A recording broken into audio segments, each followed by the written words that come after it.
Kunkka with the roar on him. The boat buff never actually comes into play to help him out.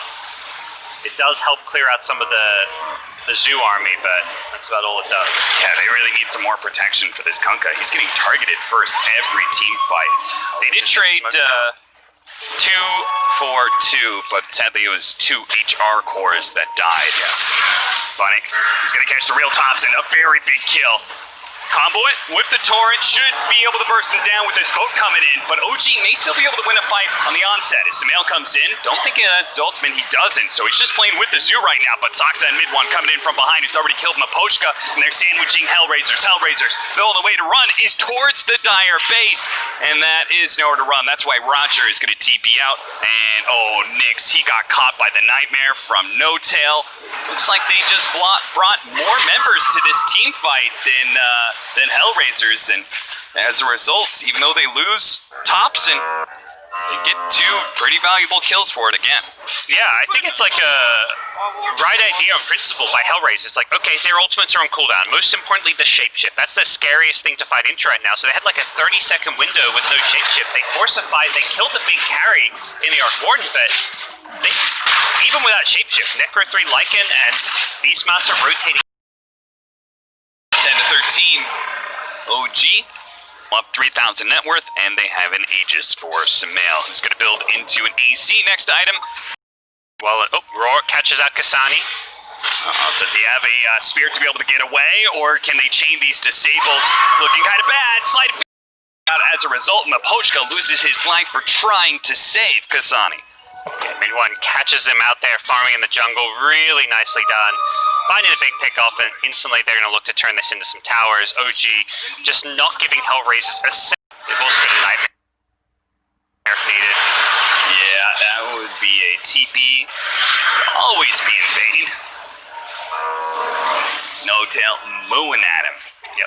Prioritizing the kills more so than the objective taking. Like, they do get the tier 2 tower that's going on, but they were more than happy to just leave Lycan pushing by himself. And I like that they're getting these hero kills, because the way HellRaisers get back into this game is by, they're just an item behind. Like, if they have this Crimson Guard on Dragon Knight, if they had that Halberd on the Kunkka to make him that little bit tankier against all the summons, these fights could look very different. So I think OG recognized that HellRaisers are desperately trying to just farm up one more item so they can fight, and they're just hunting them whenever they poke their noses out. Yeah, that Illuminate.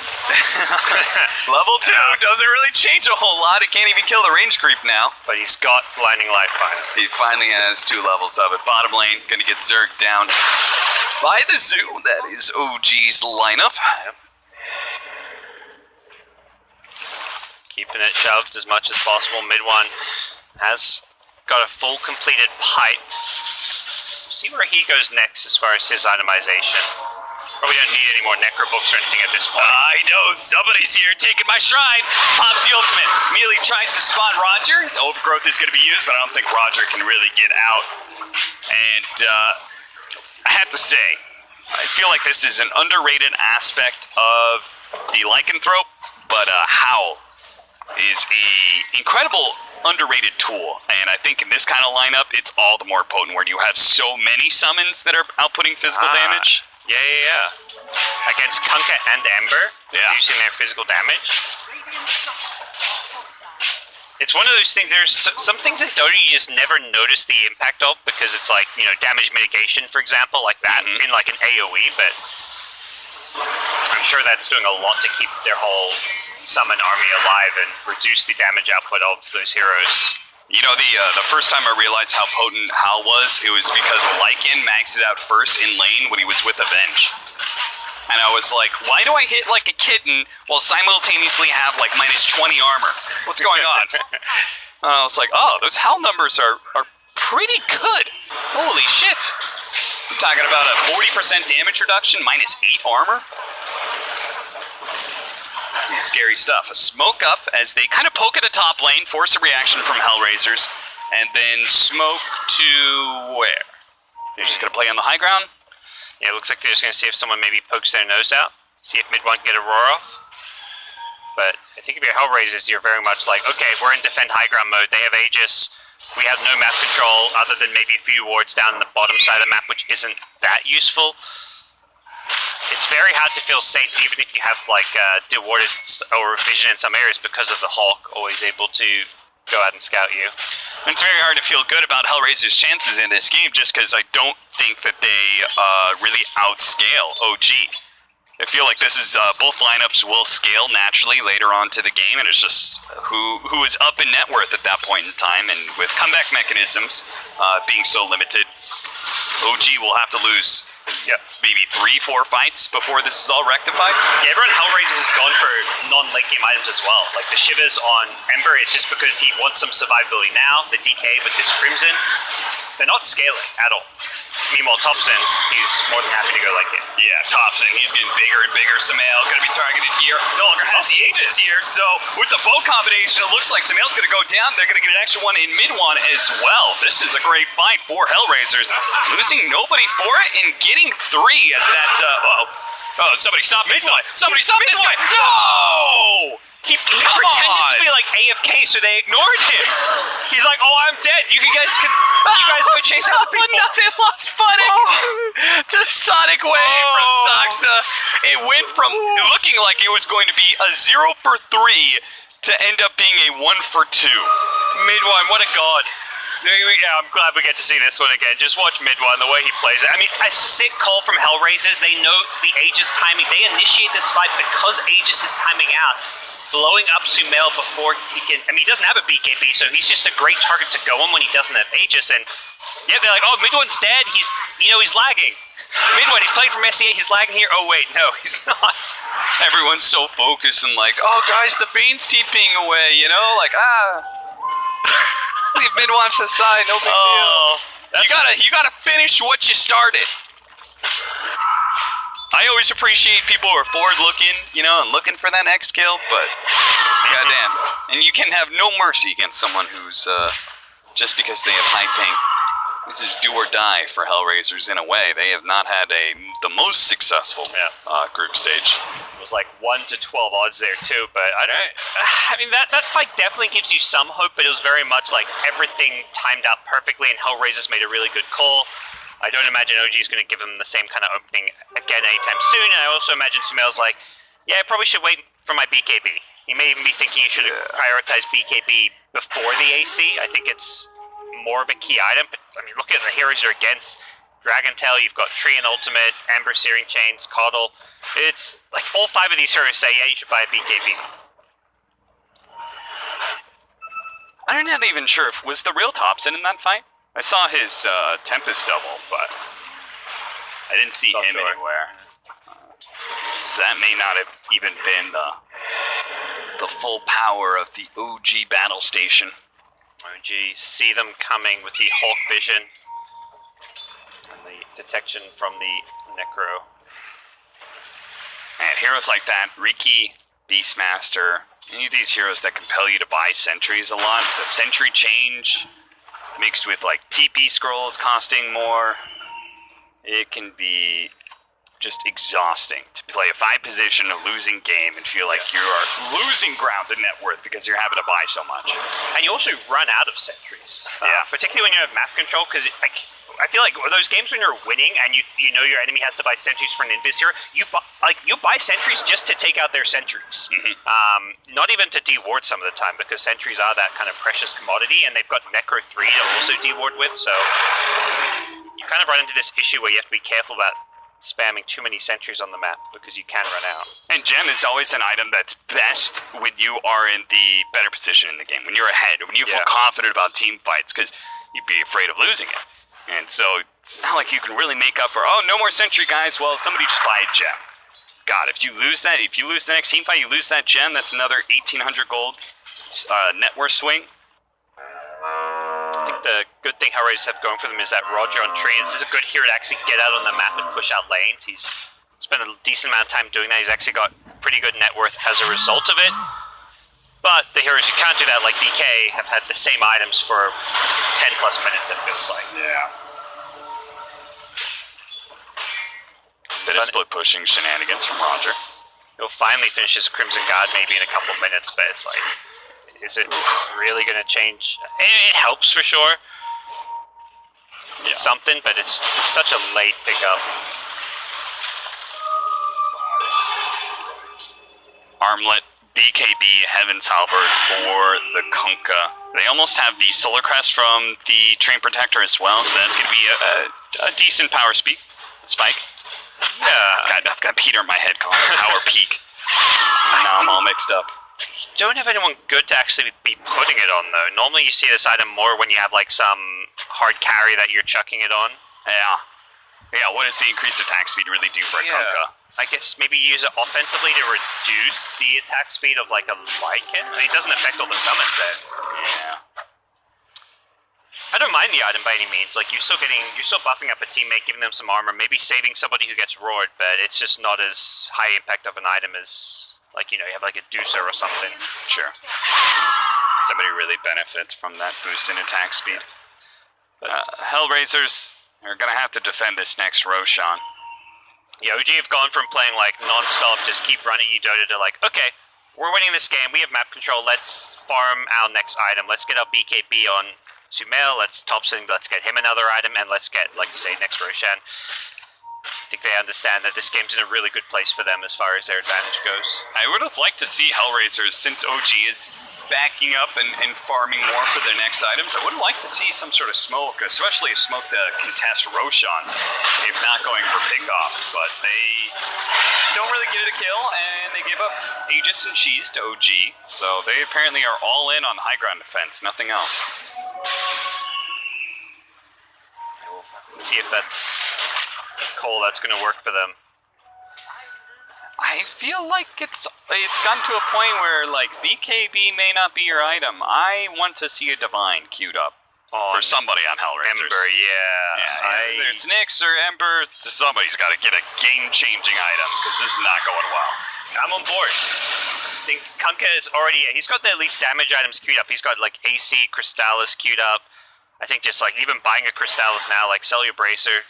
Who needs buyback? You gotta go all in. If you're gonna win this game, like, buying back may buy you time to get to Roche number 3, because OG maybe don't break high ground or just get one lane of racks, and then they're like, okay, we don't have Aegis, we gotta wait again, but I don't think you win the game that way if you're HellRaisers. Yeah. Plus you have, like, having 2 Divine Rapier carriers always feels kind of good, because if you die with no buyback, like, well, maybe, you know, the Kunkka picks it up. It's all good.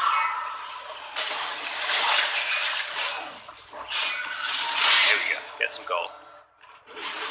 Plus 300. Hey, at least they don't have to worry as much about the chip damage on these tier 3s, right? With all this, like, between Arc Warden and Necronomicon units and all that sort of thing, at least they have Train Protector, where they can keep tier 3s healthy. Oh, absolutely. That's really, really nice for them. Makes a decent difference.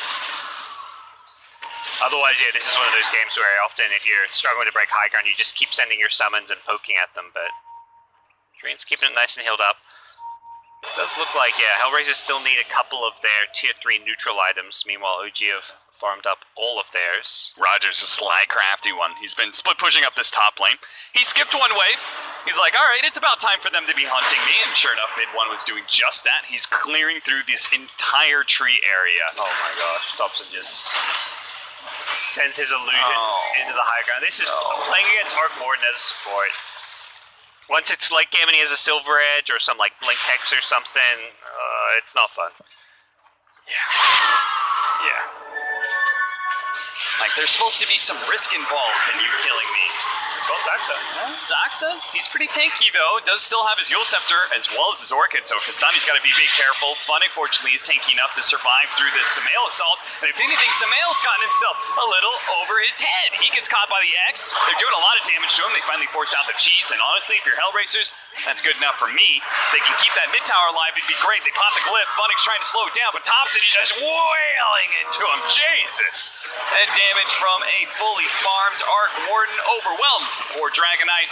And now, next up, Nyx. He tries to stop it, a Tidebringer hit. Now he's going to be met with a Primal Roar. The Shivas go down, trying to slow this damage. Same goes with the Overgrowth, the Will-O-Wisp. They've blown everything they can to be able to stop this. Mid one's going to be the target here. Sumail pops BKB, deals with the Will-O-Wisp. And now Nyx, he pops his boat, but it's going to be Kasani who's left behind in the Fiend's grip. Sumail takes the time to tip No-Tail, who got it from the low ground with 3 cores dead. One of them, or sorry, 2 cores dead, 3 heroes dead, 1 buyback. It feels like OG probably just going to take this base despite the 3-man defense coming out from HellRaisers. There's no answer to Thompson at this point. There's just too much on the OG side. They're way too far ahead. And, well, HellRaisers could stall for a decent amount of time with this Ember. It just doesn't You've almost got it, Kasani. You can do it. Kill Thompson before the throw dies, maybe. No. Oh, that's not a bit. He had the ages, but yeah, it would have been a nice little moral victory. Closed it out on a small W and a big L, but can't even get that much. Yeah, OG bouncing back after a couple rough series over the last few days. They made the Lycan work for Sumail. They had a loss with it early in the tournament. I think the nice adjustment, banning out the Tide here, and a pretty clean game from them overall. Yeah, the adjustment of the Lord can do a lot with just the Whirling Axe's mischance. And Nisha, is he going to lose the lane to a Templar Assassin here? I doubt it unless he really misplays. It's going to be a 50-50. And then the real momentum is going to be on the side lanes. I hope, and I sincerely hope, that Shad and Celery can pull off this lane against Sai. And then we're going to have a game on our hands. Otherwise, gonna be rough to stop off Team Secret's momentum here. Yeah, Secret will have themselves late game potential a bit higher than Viking GG does. These ultis will only get better in time, as well as people buying BKBs like Lycan and TA. Those timers will wear off in time. So Viking GG could almost say that they're on a timer, and once again, the TA gonna be their source of power, their source of damage to kick things off. And can they tie up this series is the big question that's lingering in the air right now. Secret taking game 1 victory away from closing out this series 2-0. Mike and GG, they've lost their first map of the entire tournament so far. Will they lose their first series of the entire tournament? We'll see in a bit. The Tumberman's Troll going up with Puppy towards bottom as expected. No different lane changes here for Secret.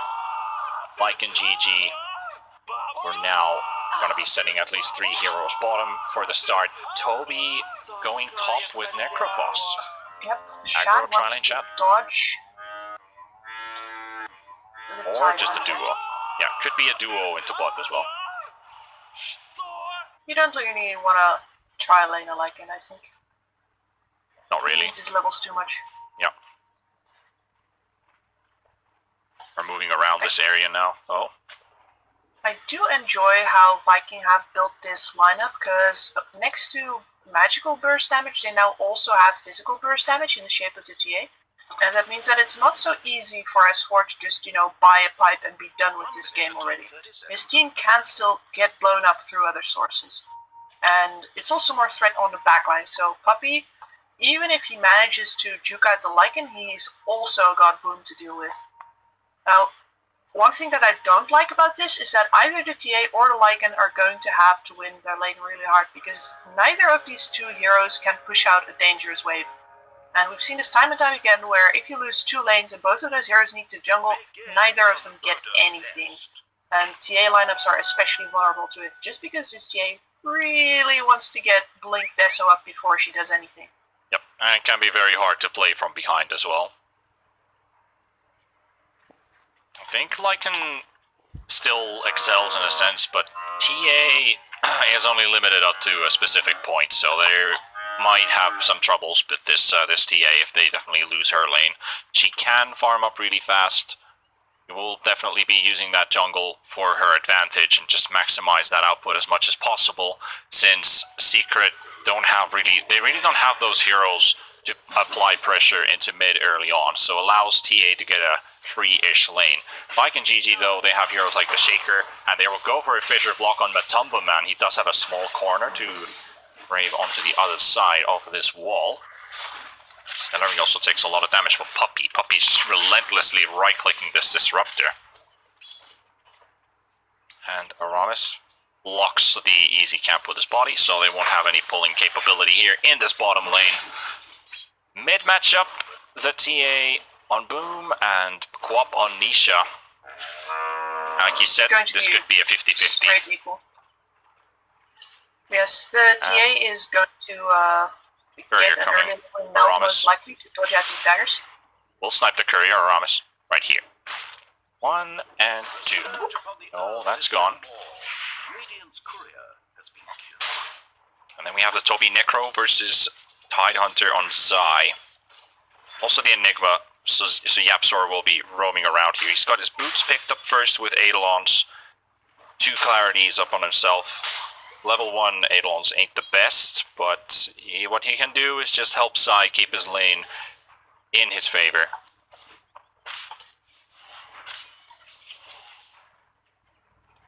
I think Toby really enjoys the fact that there's no big threat for him on this lane. He's going to get a lot of experience out of this.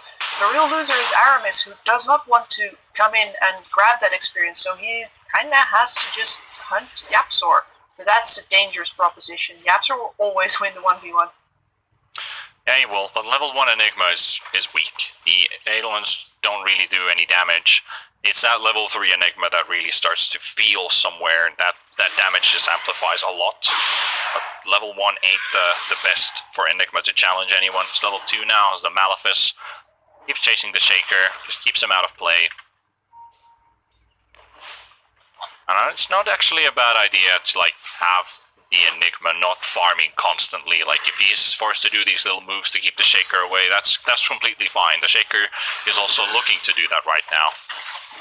Celery in a bit of trouble here. Matumba Man trying to close in the gap.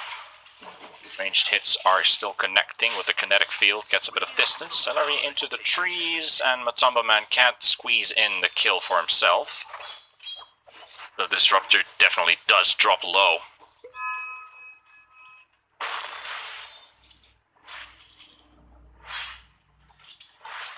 And Zai is going to start cutting the creep wave on top now.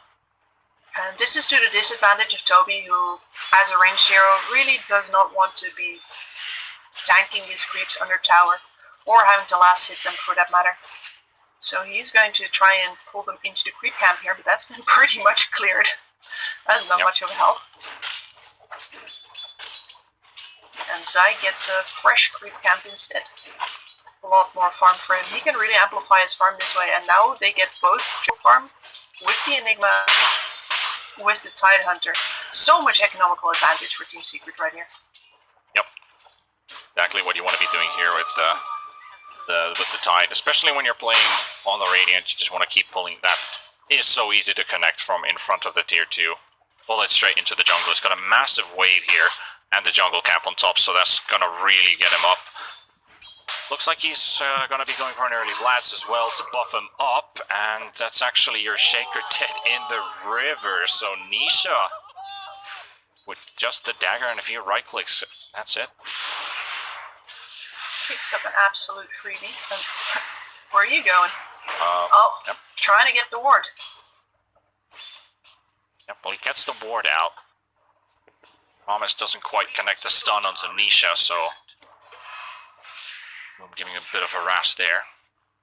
Most likely they want to keep a rune for him now, and he's paying that he's going for the dire triangle bounty rune, although if he can get Celery first,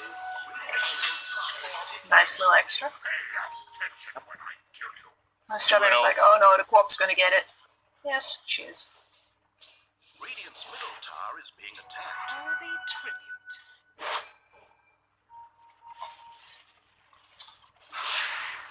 Radiant's bottom tower under That said, she has fallen pretty far behind towards Boom. I'm very surprised to see that Boom has not cared one lick about dodging any daggers here. No, this is where you really have that refraction for yourself. Just keep on going. That's the catapult wave here as well to help out a bit. Aramis. We'll hunt the Shaker. So Yapzor's had enough. Nisha will come to the aid. Get themselves a support kill. That used to be the problem. You see, you use a dagger, you melt off all the refraction charges, and then you click the TA down. But that's not the way it has been playing out right now.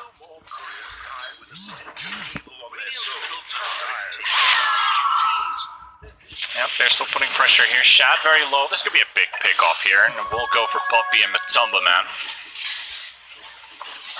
Getting a kill on the it's Lycan just such definitely. a strong laner. definitely slows down this Lycan a bit. Yeah, the question is, if he wants to stay in his lane for very much longer, he could retreat into the jungle whenever he wants. And his Earthshaker would be more than happy to block some creep waves and get himself farm. And yeah, this they're going looks again. like a retreat. The level 1 Shaker trying to go for a retreat here. Which is right Two there. times A lot of Aren't damage. you excited?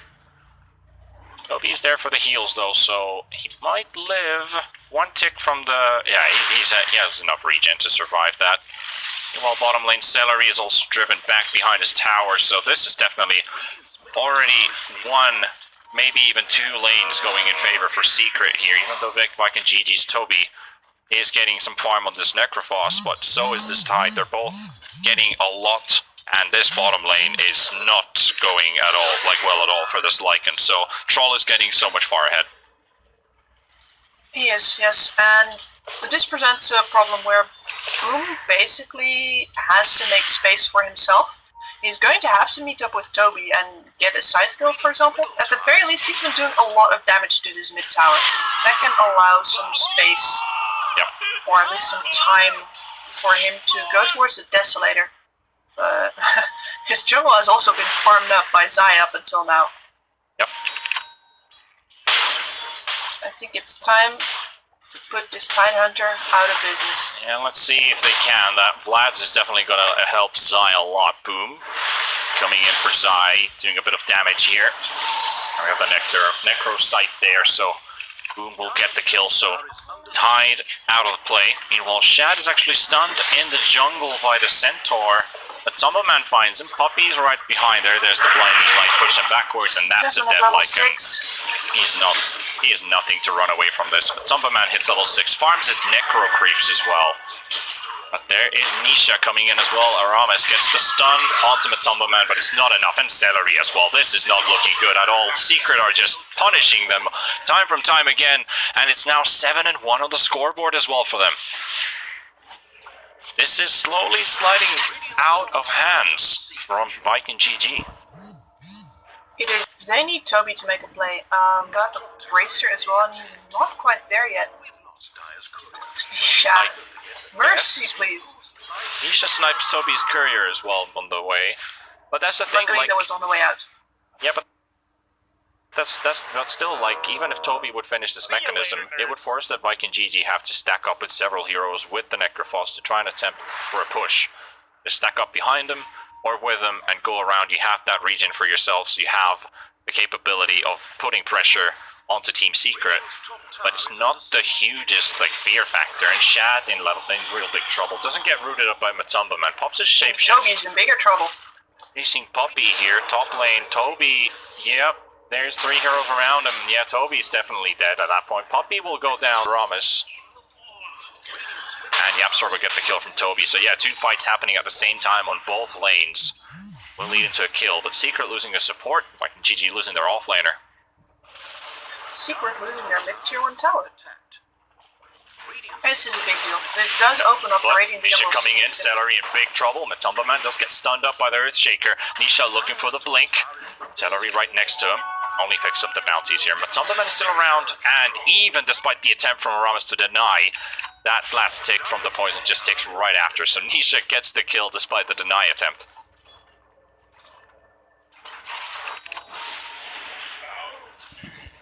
Looking Here pretty you good. can really see the difference between a QoP and a TA. The TA really needs other people to start the engagement first, and a QoP can pretty much go forward whenever she wants and make things happen. That's also a thing for, like, Viking GG. If they can still stretch out a few more minutes, Boom just might end up being the carrying force for Viking GG. He's the only one who had a good lane, despite QoP now sitting on 5-0, so Nisha is very happily in his current situation right now. Very farmed up, very scary on the QoP. But that power spike is still real. They need to play around at least that if they don't start utilizing their Necrophos early. And Secret are focusing on a mid-tier 1 tower. They have Toby coming in from the back. They will use the glyph, force them away for now.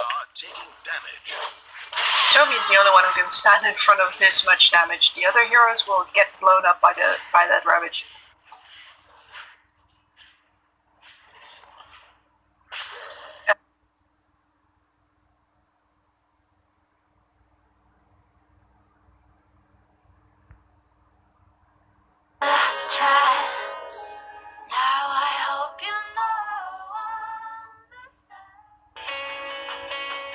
ESL 1 is brought to you in part by Intel.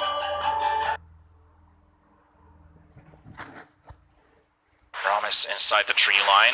So nothing gained with the shapeshift, forcing Coddle's ulti at least. That's one big ultimate down. But, you know, a support ultimate for a core ultimate. Yes, and they pretty much have the same cooldown anyway. The Lycan CD goes out later into the game, but right now it's pretty much an equal trade. Yep. 9-2 for Secret here. And a very good lead for now. Still waiting for the TA to hit up. That Desolator is now ready. Blink is on the works. Not a bad timing either. 12 minutes. Deso. You can get that Blink in like the next 5 minutes. They can definitely get something out of it. There's also a Necro book almost ready on Lycan. So they'll have the Necro 3. They'll have the Blink Dagger on TA. Necro might even have Guardian Greaves. That's huge for Viking GG. They find Zai. Gonna slow him up. Glimpse backwards. They've got the Static Storm right there. Tide should go down. And this is the power of the Deso right here. But your damage is lacking. You'll have to use the Melt Strike to finish off the kill. After the Anchor Smash, all that damage seemed like just disappearing completely. What a hero, Tide Hunter. They can't really get anything off of this skill, but at the same time it feels a bit like a waste. S4, or sorry, I'm gonna call him S4 all game, it seems. Yeah, I mean... Zai. Zai, that man. Oh man. Sorry, the only one who picks Tide Hunter is S4 in my mind. You've done that a few times now, though, Kips, but I guess we can all forgive this you. was only the second time. Only the second time. Zai, I'm not sure. He's just trying to mess with the Lycan's farm, but I'm not sure They if have that's Coddle worth it. ulti in 3 seconds. They could definitely take this fight here. Viking GG, gotta be careful. There's two So big spread ultimates to out, worry about. Celery already in big trouble. Gets the glimpse off and will get finished off by the Anchor Smash. So no escape. And one hero gone. It will send the Quap back away, though, but they're hunting. They're on the hunt. Shad trying to run away. Gush will connect, so a bit of slow here. We're baiting with the Ravage. Hope you ready to drop the ult? No, not yet. Yep, Zai, he did cast and cancel his Ravage there. And the game plan there from Viking is pretty clever. They're hoping to get a one-man advantage by glimpsing someone back. That's why Celery is so overpositioned, but unfortunately he doesn't quite get to survive it, even when Toby is completely ready to just heal him up. Like, Yep, still a rank 3 glimpse, so not global cast range yet. They will go for a smoke, he's been maxing it and all, though. they might have actually revealed themselves in that smoke. There's still vision on the edge where that TA trap is also placed. There's still vision there. Yapsor, gotta be careful. They can kill him fast enough. Yep, if they can.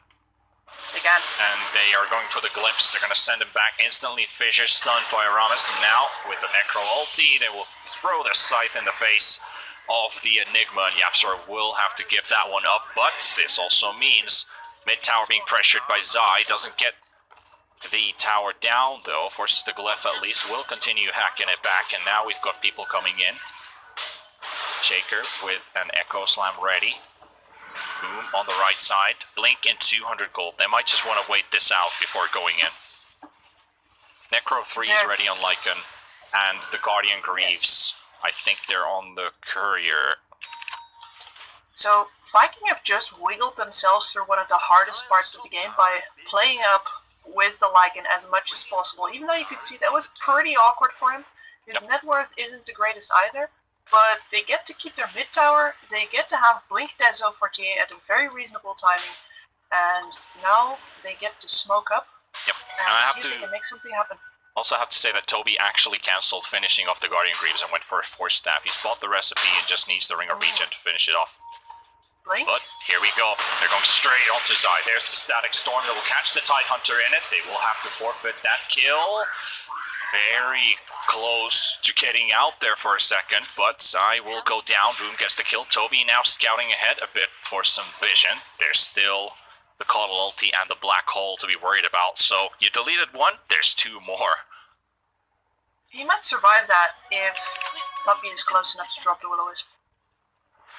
But I guess right now, Viking GG are happy just getting these singular pickoffs and get their game rolling from there. As long as these kills are going for TA, that BKB timing will be closer and closer.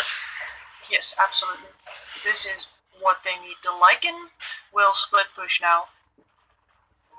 Ideally, you bait out some of those big ultimates with not your full forces and hopefully survive some of them too. You might have to throw Toby at the problem sometimes. Problem is, that's cool, because you're behind and it works, but for Viking GG either, so wonder if they're going to read this play or not. Celery moving around is going to put some vision down, and if he puts that ward in the river, alright, there we go, okay, he's got information. Secret, they're being much more wary now. They will back away from the Roche Pit, leave it there, Viking GG. Don't have to make any moves happen. Secret have to be wary. They have seen that this Earthshaker hasn't had items in quite some time, and he is close to that Blink Dagger. So they can't group up in the pit like they might want. They still, even though they have the two big ultimates, when an Echo Slam comes in, you're not the boss of that pit. Yep.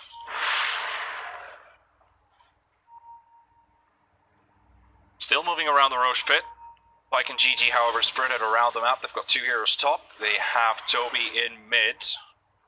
See Matumba Man moving towards. They have these, look at these ops wards they've placed down. Despite them doing Roshan, there's one here, there's another one placed down here in the river, and one on the high ground on the right side. So they have like this entire mid area controlled, but still they can't go into this Roche Pit. Boom. Throws in the trap, very low to dropping. Can Boom go in? This is the big question. So I might have to time his Ravage. And there we go. Matumba Man picks up the Aegis. The Roshan will fall as well. And Boom is in trouble. And he won't get anything done here. Toby's also out. There's the Caudal ulti catching two. Celery's inside it as well. And that's your third hero gone. Secret will wipe out three heroes from Viking GG. And Shad is trying to get out. Boom is still trying to cheer up his teammates. Don't give up. It's not over yet. But there, two ultis used. Black Hole is still up for Yapsor. And he has the Blink Dagger as well. So Secret might just continue going on from here with the Aegis on the troll.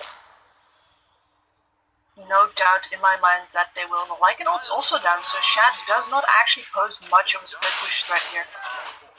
The question is, do they maybe forget about Aramis? They have so many units sitting around. A lot of things to worry about here. Secret now take back a 3k net worth lead. They're going to keep on extending that with this top tier 2 tower, and then we'll go straight for the bounty spawning at the 20-minute mark, so 30 seconds away from that. Toby will go for a TP. Viking GG actually looking for a fight here. Got Celery and Aramis coming in from the right side. They're smoked up. Zai is in the front. They've got the Static Storm once again, so the Tide is in there, but he is not the one with the Ravage. There's still the Black Hole. They will throw the Reaper Sight in his face. They're looking for Boom in the trees, but Yapsor, Enigma doesn't exactly have the highest movement speed, so won't go and chase the TA into the trees. And with a Fissure, nice Fissure, catching two. The slow from the TAs there. Poppy in a bit of trouble. Boom goes in with the blast and does a lot of damage onto Poppy. He might just fall down here. He's soaking up the hits and taking the attention for Yapsor to try and get out. Matumba Man is very low. That might just be the loss of his Aegis. So the Aegis will go down. Gnisha is out of there. And now Matumba Man probably has to pop his ultimate to buy a few extra seconds. Nope, denied. You will not use it. Viking GG find 3, but they did lose some towers here. At least it's something. Beautiful. That is a very convincing way to take down an Aegis.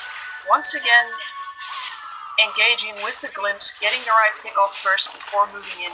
And they need to be so careful. Any misstep could mean a team wipe there. But I have no words for the coordination. It's really nice. And this also means that Boom gets to keep the top net worth for now. This BKB is almost there, and once he's got that going, he does not have to be afraid of the Will-o'-the-Wisp or of the Ravage anymore. That's where the game really starts for him. What do you think about this minus armor build here? We've got a Desolator on the troll. Is something unheard of? Deso Troll? Yes. It's definitely rare. Like, normally when trolls go damage build, you go look for the Diffusal Blade instead. But in this case, I'm pretty sure that this is something Matu does whenever Zayed plays this Tidehunter. Just because of the minus armor on the Gush. Minus armor stacking on top of each other. Yeah. Definitely want to amp that up. Be a key to destroying this Lycan as fast as possible, because he is almost finished with an Assault Cuirass. That will benefit the TA even more, but that is your 10-second BKB TA, and this is when Viking GG is the strongest. They need to get these team fights working out now. Otherwise, the next 10 minutes is going to be rough. If they win this next one, they can keep it going, they can keep taking objectives, punishing Secret, but if they lose, like, the next 2 team fights, I almost dare to say it's over for Viking GG at that point. That's when your TA isn't as strong as you thought she would be. Already lost a couple charges on the BKB. Lycan will still be relevant for some time. He's going to be a very hard hitter as well with the split pushing capability. But when you're going up against Secret and their team fight, it's not an easy approach, and they're buying themselves time. Want to stretch this later. Viking can definitely play this out on the map if they would so wish. I've also haven't seen Nisha go for any kills with this Orchid yet. It feels like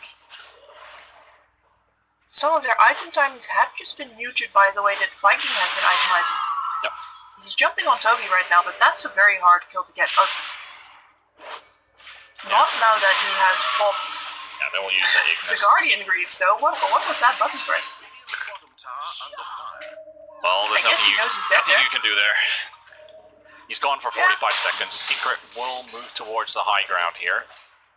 They might actually go all the way. They know that one of the big problems is out of the way, so Secret now looking for here. Celery definitely wants to catch someone escaping and catch him with a glimpse, and Secret knows that as well, that somebody's going to get caught, and there we have it, the Tidehunter just on the edge. Boom will jump in with a BKB, try and deal some damage. Meanwhile, they've got Nisha in the backline. They've already taken down Celery, but Chad, oh my goodness, 65 HP on this guy.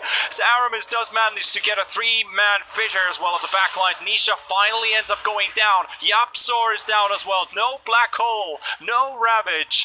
And Viking GG hold their high ground. This also means Secret have lost their net worth lead at the same time here. He won't be able to catch the Coddle. Coddle with a Blink Dagger is so good to have it on Puppy, but a heavy cost. Well, Blink Dagger is so good to have on Puppy. I think in that engagement you would rather have a 4-staff.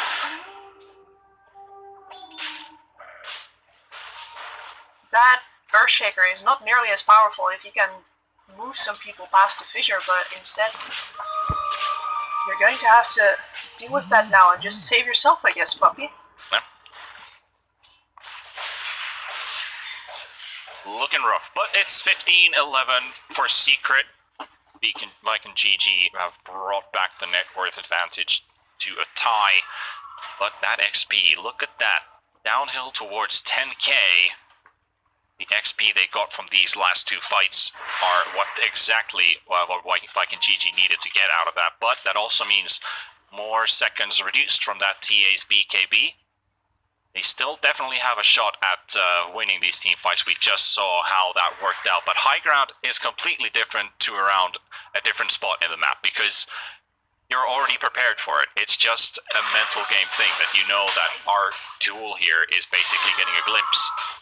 And start from there. If you find someone in the open, you have no idea where they're going to land, where they've been. You only have to guess and try predict what you're going to do. So it just doesn't work out the same way. You might not even have the opportunity to get the glimpse in the way that you were hoping for. And just, you know, with the amount of information you have, it's all just down to the warding that they have. Where do you take these fights? And where do you really want to fight them as well? Do you want to fight them in base all the time? That's probably not what Viking GG want at this moment. Secret is going to bring the fight to them once again, though. I think... No, maybe Matumbo Man's BKB didn't get spotted just yet, but Nisha has one as well, and this is where all of these disruptive team fight abilities of Viking GG do a whole lot less. You can't just blow these people up anymore. Of course, Zai is still a weak spot. He can still definitely die before his Ravage gets off, especially if Toby is alive. You really need to read his moves, because if they don't get the Glimpse Static Storm combo on the Tidehunter, they need to look at his character animations. When is he going to drop it, and do they have BKBs available to dodge it, or have they already used it before, and then Secret just turns around? Because they have the Ignis, which is something they need to worry about as well. He does not necessarily need to move up that far anymore, though, now that Matumba Man has the BKB. He can pretty safely siege down a tower with this kit that he has. Viking GG were trying to find some heroes here in the tree line, but they're already out. Secret will not lose any heroes there. next Roshan is actually up as well, so it's there for the taking. Boom, and the Lycan could take that extremely fast. Smoke up. And Barrier. There's Naga Siren.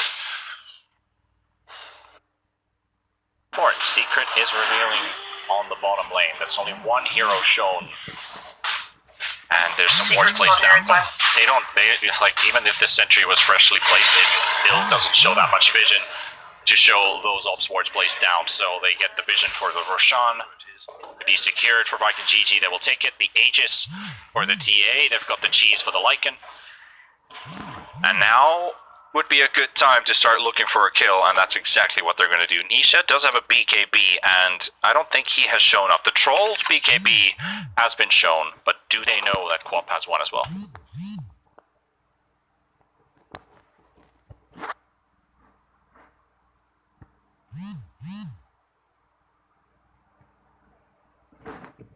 And Puppy will just suffice with pushing the wave here under the tower.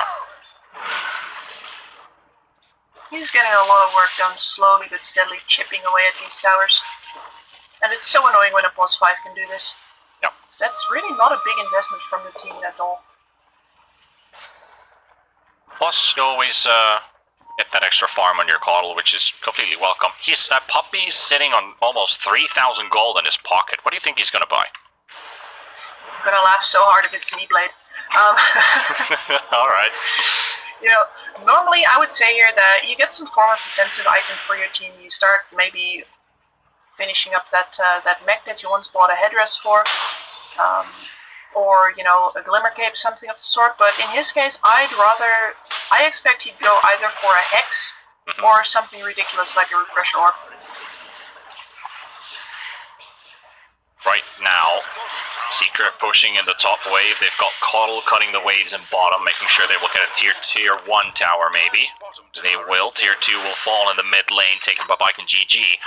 And it's now been 8 minutes since TA properly got online. Wait, what? Nisha? Career double kill. Oh, what?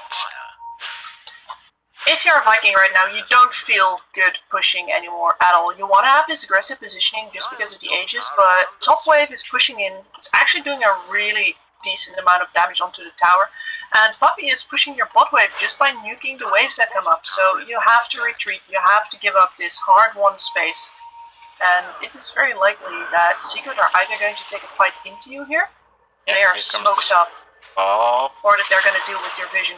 Well, the fish are wrong way. Puppy will TP out, and this smoke will connect onto Celery. Celery's so dead.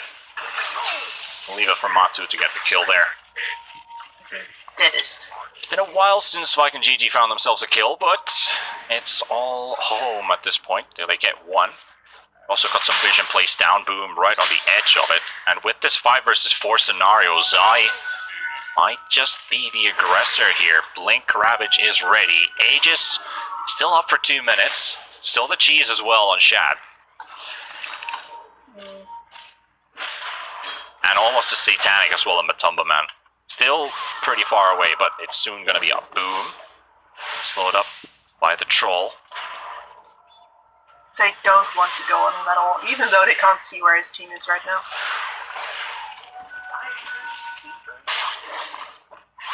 Half an hour played, still a double net worth lead for Viking GG's cores. But how long will this power spike last is the question.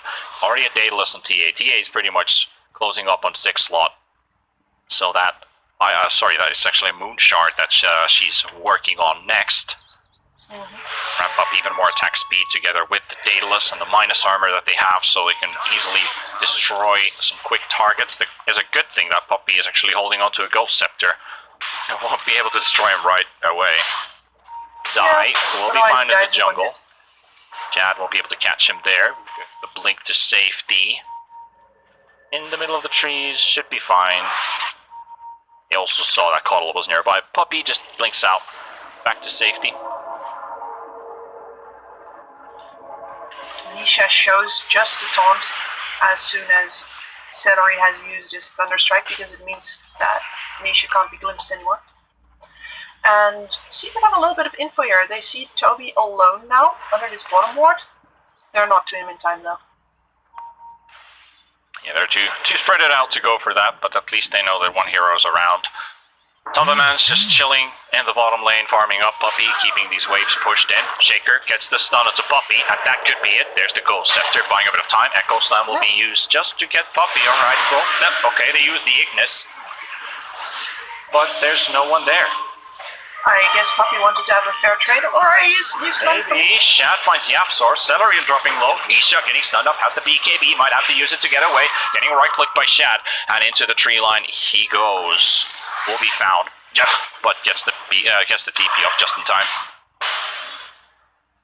Cutting it rather close there, and TA is marching up to your mid lane. I'm not sure if she feels ready to push high ground here, though. Yeah, they are. Now it's Vike and GG who are very spread out, so fights breaking loose in two areas at the same time. Need to take their timing here. Look around, gather up, go again, but Aegis has already been expended. And where's the cheese, actually? Oh, now it's some Necrophos, so Toby now has the cheese. Spike is going to be dependent on Sumail, and him getting his level 6, he's the biggest playmaker. Oh, no tail! Is that a miss? I think he may have missed because of the melee whirling axes, or maybe just didn't get the attack out. Either way, No Tail fails to be able to get the kill on the courier, and will die himself instead. Killing those couriers can be so big. Another one, Zaxa, gets run over by the Funnick Bat Riders. CIS Bat Riders, man, you gotta watch out for them, and Funnick is certainly one of the best. Yeah, I absolutely love this hero, and Funnick's having a good start. There's a bit of an XP advantage going Sumail's way. I like what Sax has done, which is not leech much experience. He's level 2.5, but that's mostly because of that kill they got. For the most part, he's just playing over in the side, giving Sumail solo XP, since Void Spirit is one of those heroes that does more with levels than farm. Our mid lane matchup, the Furion versus the Monkey King, I don't even think that is bad at all for HellRaisers. Monkey King can probably farm the occasional treant, but considering the lane dominator that Monkey King can be, I think you're going to be pretty happy with Kasani, as once again, they run down top lane, even Sumail quite low. Looks like Roger is not going to be able to get that kill, though, and now it's going to be 2 dead on the side of HellRaisers, instead of vice versa as it was before. Okay.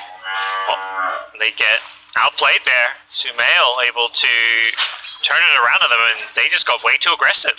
Shaker and Bat leading away. I think they really, like, Funnick's still just level 2. I think you need at least a second point in the Firefly, or Napalm, whichever it is. I think usually you see the Firefly nowadays, but without that second point, it's just, the damage output wasn't there. Yeah. Maybe in part because Funnick did die earlier, they weren't really that aware of how underleveled he was. Just gotta take your time and just pressure naturally, and it feels like they reached a little bit too far. If Sumail was level 4 and had Aether Remnant, then I think Funnick could have died again. Yep. A lot of pressure on this Bat Rider lane. He's got a salve here, but he's going to have to chew through this region, and it feels like OG have a really good stranglehold on it now. The 2 points in Shadow Strike makes it very hard for Bat Rider to play. And it's kind of clever. They put the Queen of Pain in the safe lane, put No Tail in the off lane, because Shadow Strike very good against Bat Rider, a hero that relies purely on his mobility. Yeah, certainly. Mixed in with that constant harassment damage, means Funnick may not feel super great. And he's always able to spam it out, thanks to the stacks that Sticky Napalm has to offer. Nice pull of the hard camp creep, and with the Earthshaker away, this pull will succeed. Funnick not going to be there to intercept it, because the Earthshaker currently making a rotation kind of mid lane, but that leaves Funnick alone. He's going to be caught by the Aether Remnant. Sumail has to play on the edges of this fight. Can't fully commit to the kill onto the Bat Rider because of 4 Sticky Napalm stacks, now 5. So he does not chase. Funnick will actually TP all the way back to the base, so that's pretty successful. I mean, just forcing him out of lane is good enough. Yeah, they're crushing it. It's, like you say, it's good enough. If anything, I'd say it's probably just as good as getting the kill. You kill him, he respawns, he TPs back to lane. He's effectively going for just as long. He's gonna get both, isn't he? No Tail, a double courier kill. You damn. That's like almost 500 gold. That'd be like something like 480 gold or something like that. It's That's a lot of gold for 5 minutes in the game. That's like 2 hero kills worth of gold. Thompson takes a Wrath of Nature to the face, but he does manage to get his stacks up. He turns and throws the Boundless Strike at the creep wave to try and heal up as possible, but it's not quite enough. He's still beaten down by Kasani with the help of the Earthshaker. Too many tower shots hitting him, unfortunately. Saxa, I love what he's doing. He's just he knows this Bat Rider's game is ruined, and he only can cut waves here, so he's just gone to mess with him. Unfortunately, with full napalm stacks, he's forced to... I believe he may have lost vision, but he'll go back to Funnick now. Trying to run him down. The melee whirling axes do connect, and No Tail dies to the burst of the Purifying Flames. Nyx hoping to keep that siege wagon alive for as long as possible. Yeah, Sumail, absolute free lane, already hit level 6, so here's that first power spike. He can rotate to other lanes, but I think he's also just as happy to keep on bullying Funnick, who's only level 3. Yeah, now this matchup, super easy for the Void Spirit with the added mobility. Funnick may just be dead here. Yeah, he went for another wave pull and easy I kill. cannot believe they went from getting that those early kills. First blood for a Bat Rider, then they get a second kill on Sumail in that lane, and then it just all falls apart. Roger, completely given up on it, is playing more to the bottom lane, where they did manage to kill mid one and tried to chase down the Bane as well, but he gets away into the river. Yeah, I think once that top lane started going poorly, the Shaker maybe needed to be the one just pulling some waves, but turns out Queen of Pain, a very good safe lane support as far as punishing heroes trying to pull waves, especially the Bat Rider, as we've seen, so really tough game for Funnick, who's probably just going to be forced to jungle at this point. Body blocked with the Trans Thompson, unable to get on top of Kasani's Nature's Prophet, so Roger is going to be the target instead. Very likely dead here. Turns around, gets off the Fissure to try and delay, but that's all it is. It's a stall. Eventually he will die here, adding a 5th kill to OG, and maybe a bit of pressure on this mid tower in the process. Funnick's probably a little relieved. His lane frees up a bit, but Thompson's diving into the enemy jungle, finds Kasani. Has Bane behind him. He did have teleport, but because the Bane is so close, felt like he had to run instead. And these damn couriers, man, nobody's protecting them, even though that was a flying one. Nyx runs it right past Thompson. Yeah, I think No Tail giving him a little poke and a reminder like, hey, thanks for the couriers, guys, with that tip. Yeah, you guys gotta pay better attention to those. I think the good news for HellRaisers, focusing a lot on the Bat Rider's poor game, is how well they've done bottom with the Shaker kind of giving up on the Bat Rider's lane. They've very much punished mid one, and he's not level 6 yet. Has got his Necrobook, so that's the nice thing I think about Enigma, is that even if you have a tough lane, you're always going to be able to catch up and just farm away in the jungle. And it is overall a pretty decent Enigma game. Do you think it's going to be worthwhile pressuring that Enigma, though? Because as you said, he can recover, and I feel like the playmakers are the Void Spirit and the Monkey King, and those guys are having great games. I don't think it's like necessarily the right call, but perhaps once they dove the tower and gave those 2 kills, maybe they just had no better option. Yeah, that could be it. They kind of just shot themselves in the foot by misplaying their lane and decided, okay, this lane's lost now. The best thing I could do may be just going bottom. It's hard to say, because I think by then, neither Roger nor Funnick could wave cut because Queen of Pain was like already level 3.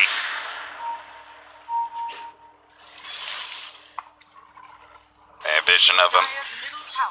Thanks to that Cliff Ward, Kasani. Yep. He's not going to directly show like, hey, I've got vision of you or anything. He does step a little bit close to Thompson, but only 3 stacks thanks to the Fissure. The Wrath of Nature comes out. You can see Thompson trying to dodge the damage by turning into a tree there.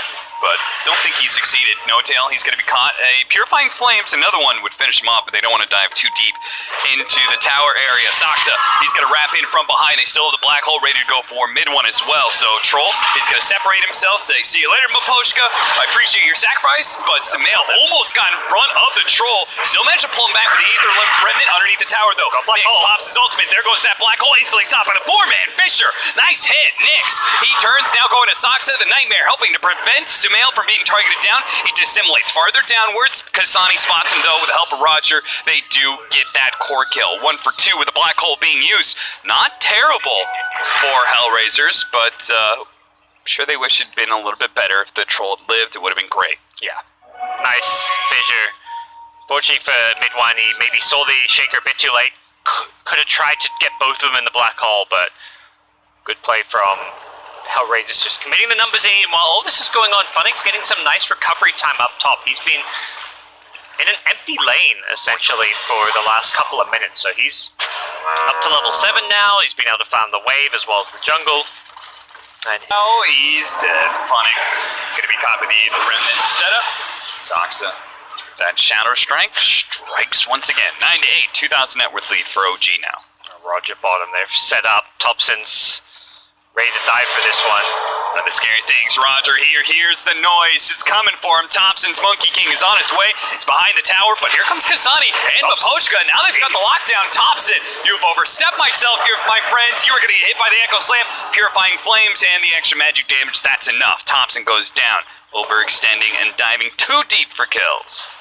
That's the way Thompson loves to play. He's always prioritizing going for hero kills and creating space on the map.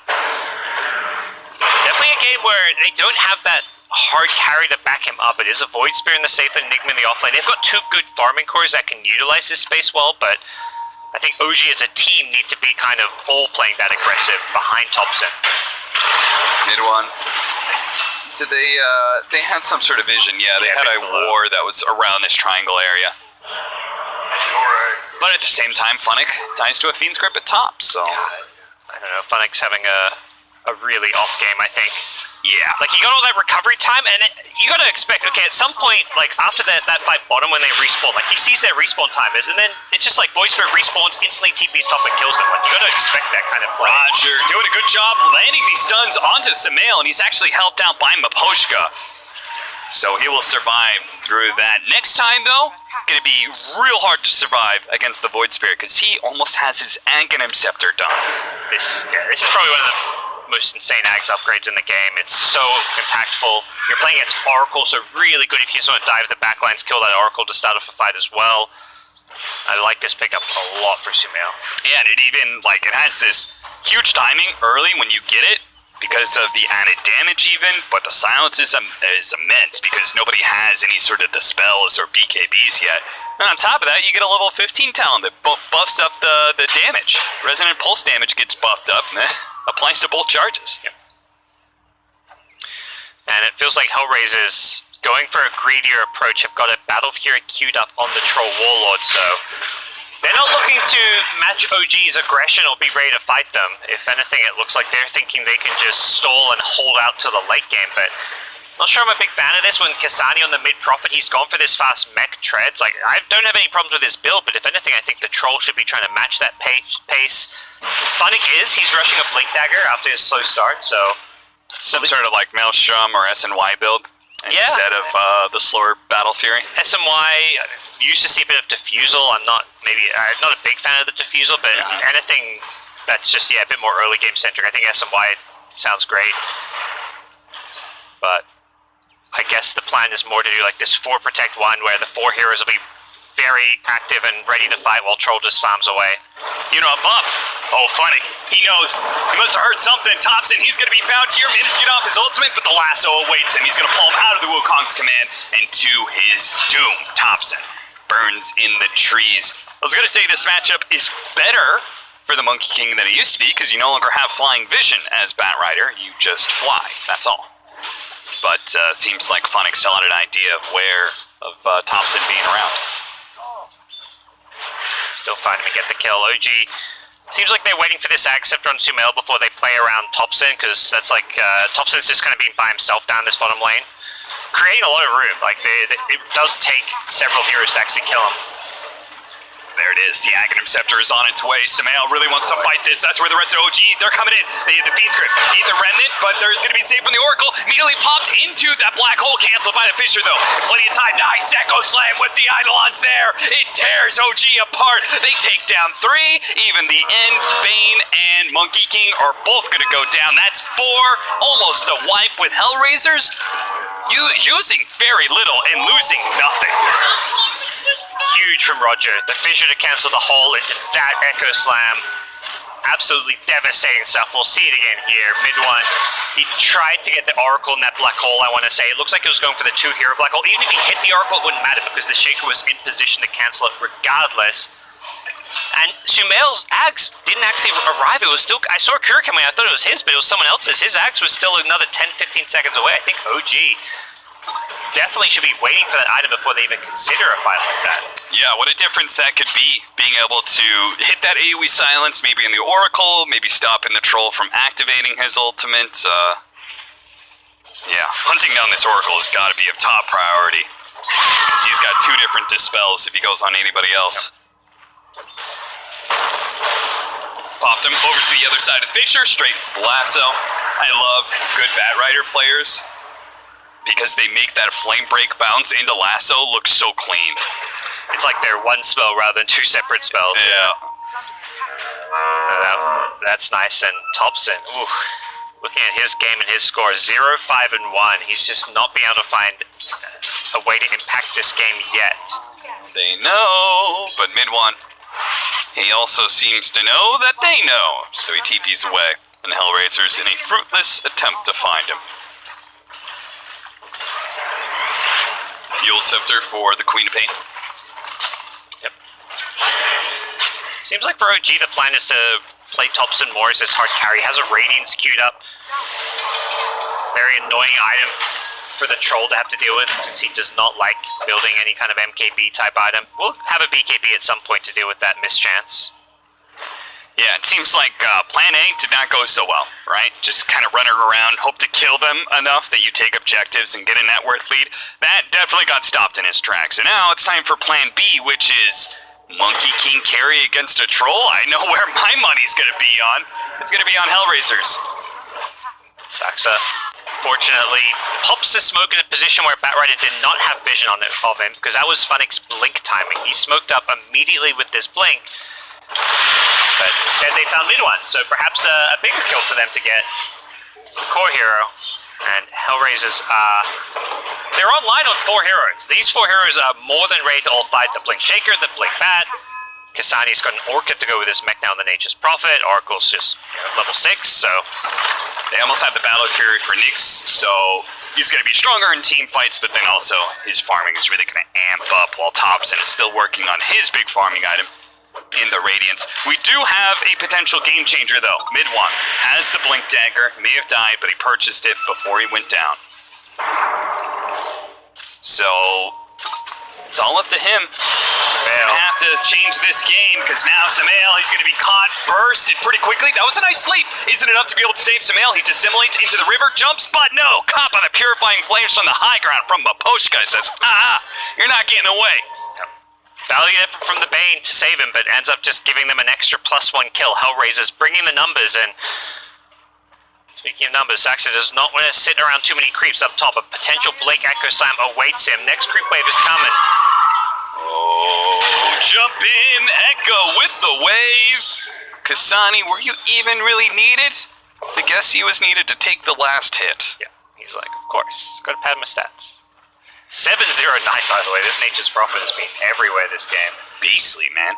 I gotta remember this. Kasani and Nature's Prophet, he's been doing really well.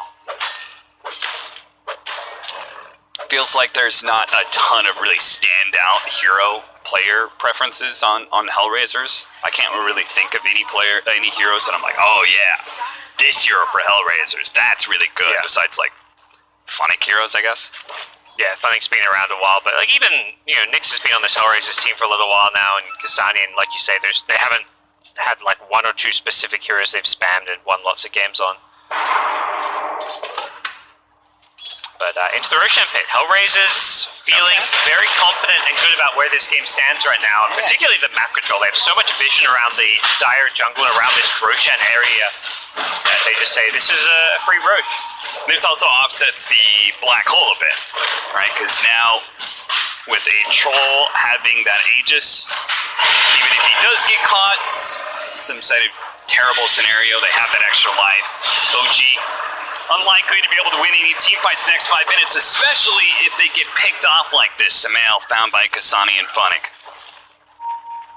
Funnick may not have had a good laning phase, but he is rotating like a Batrider pro that he is.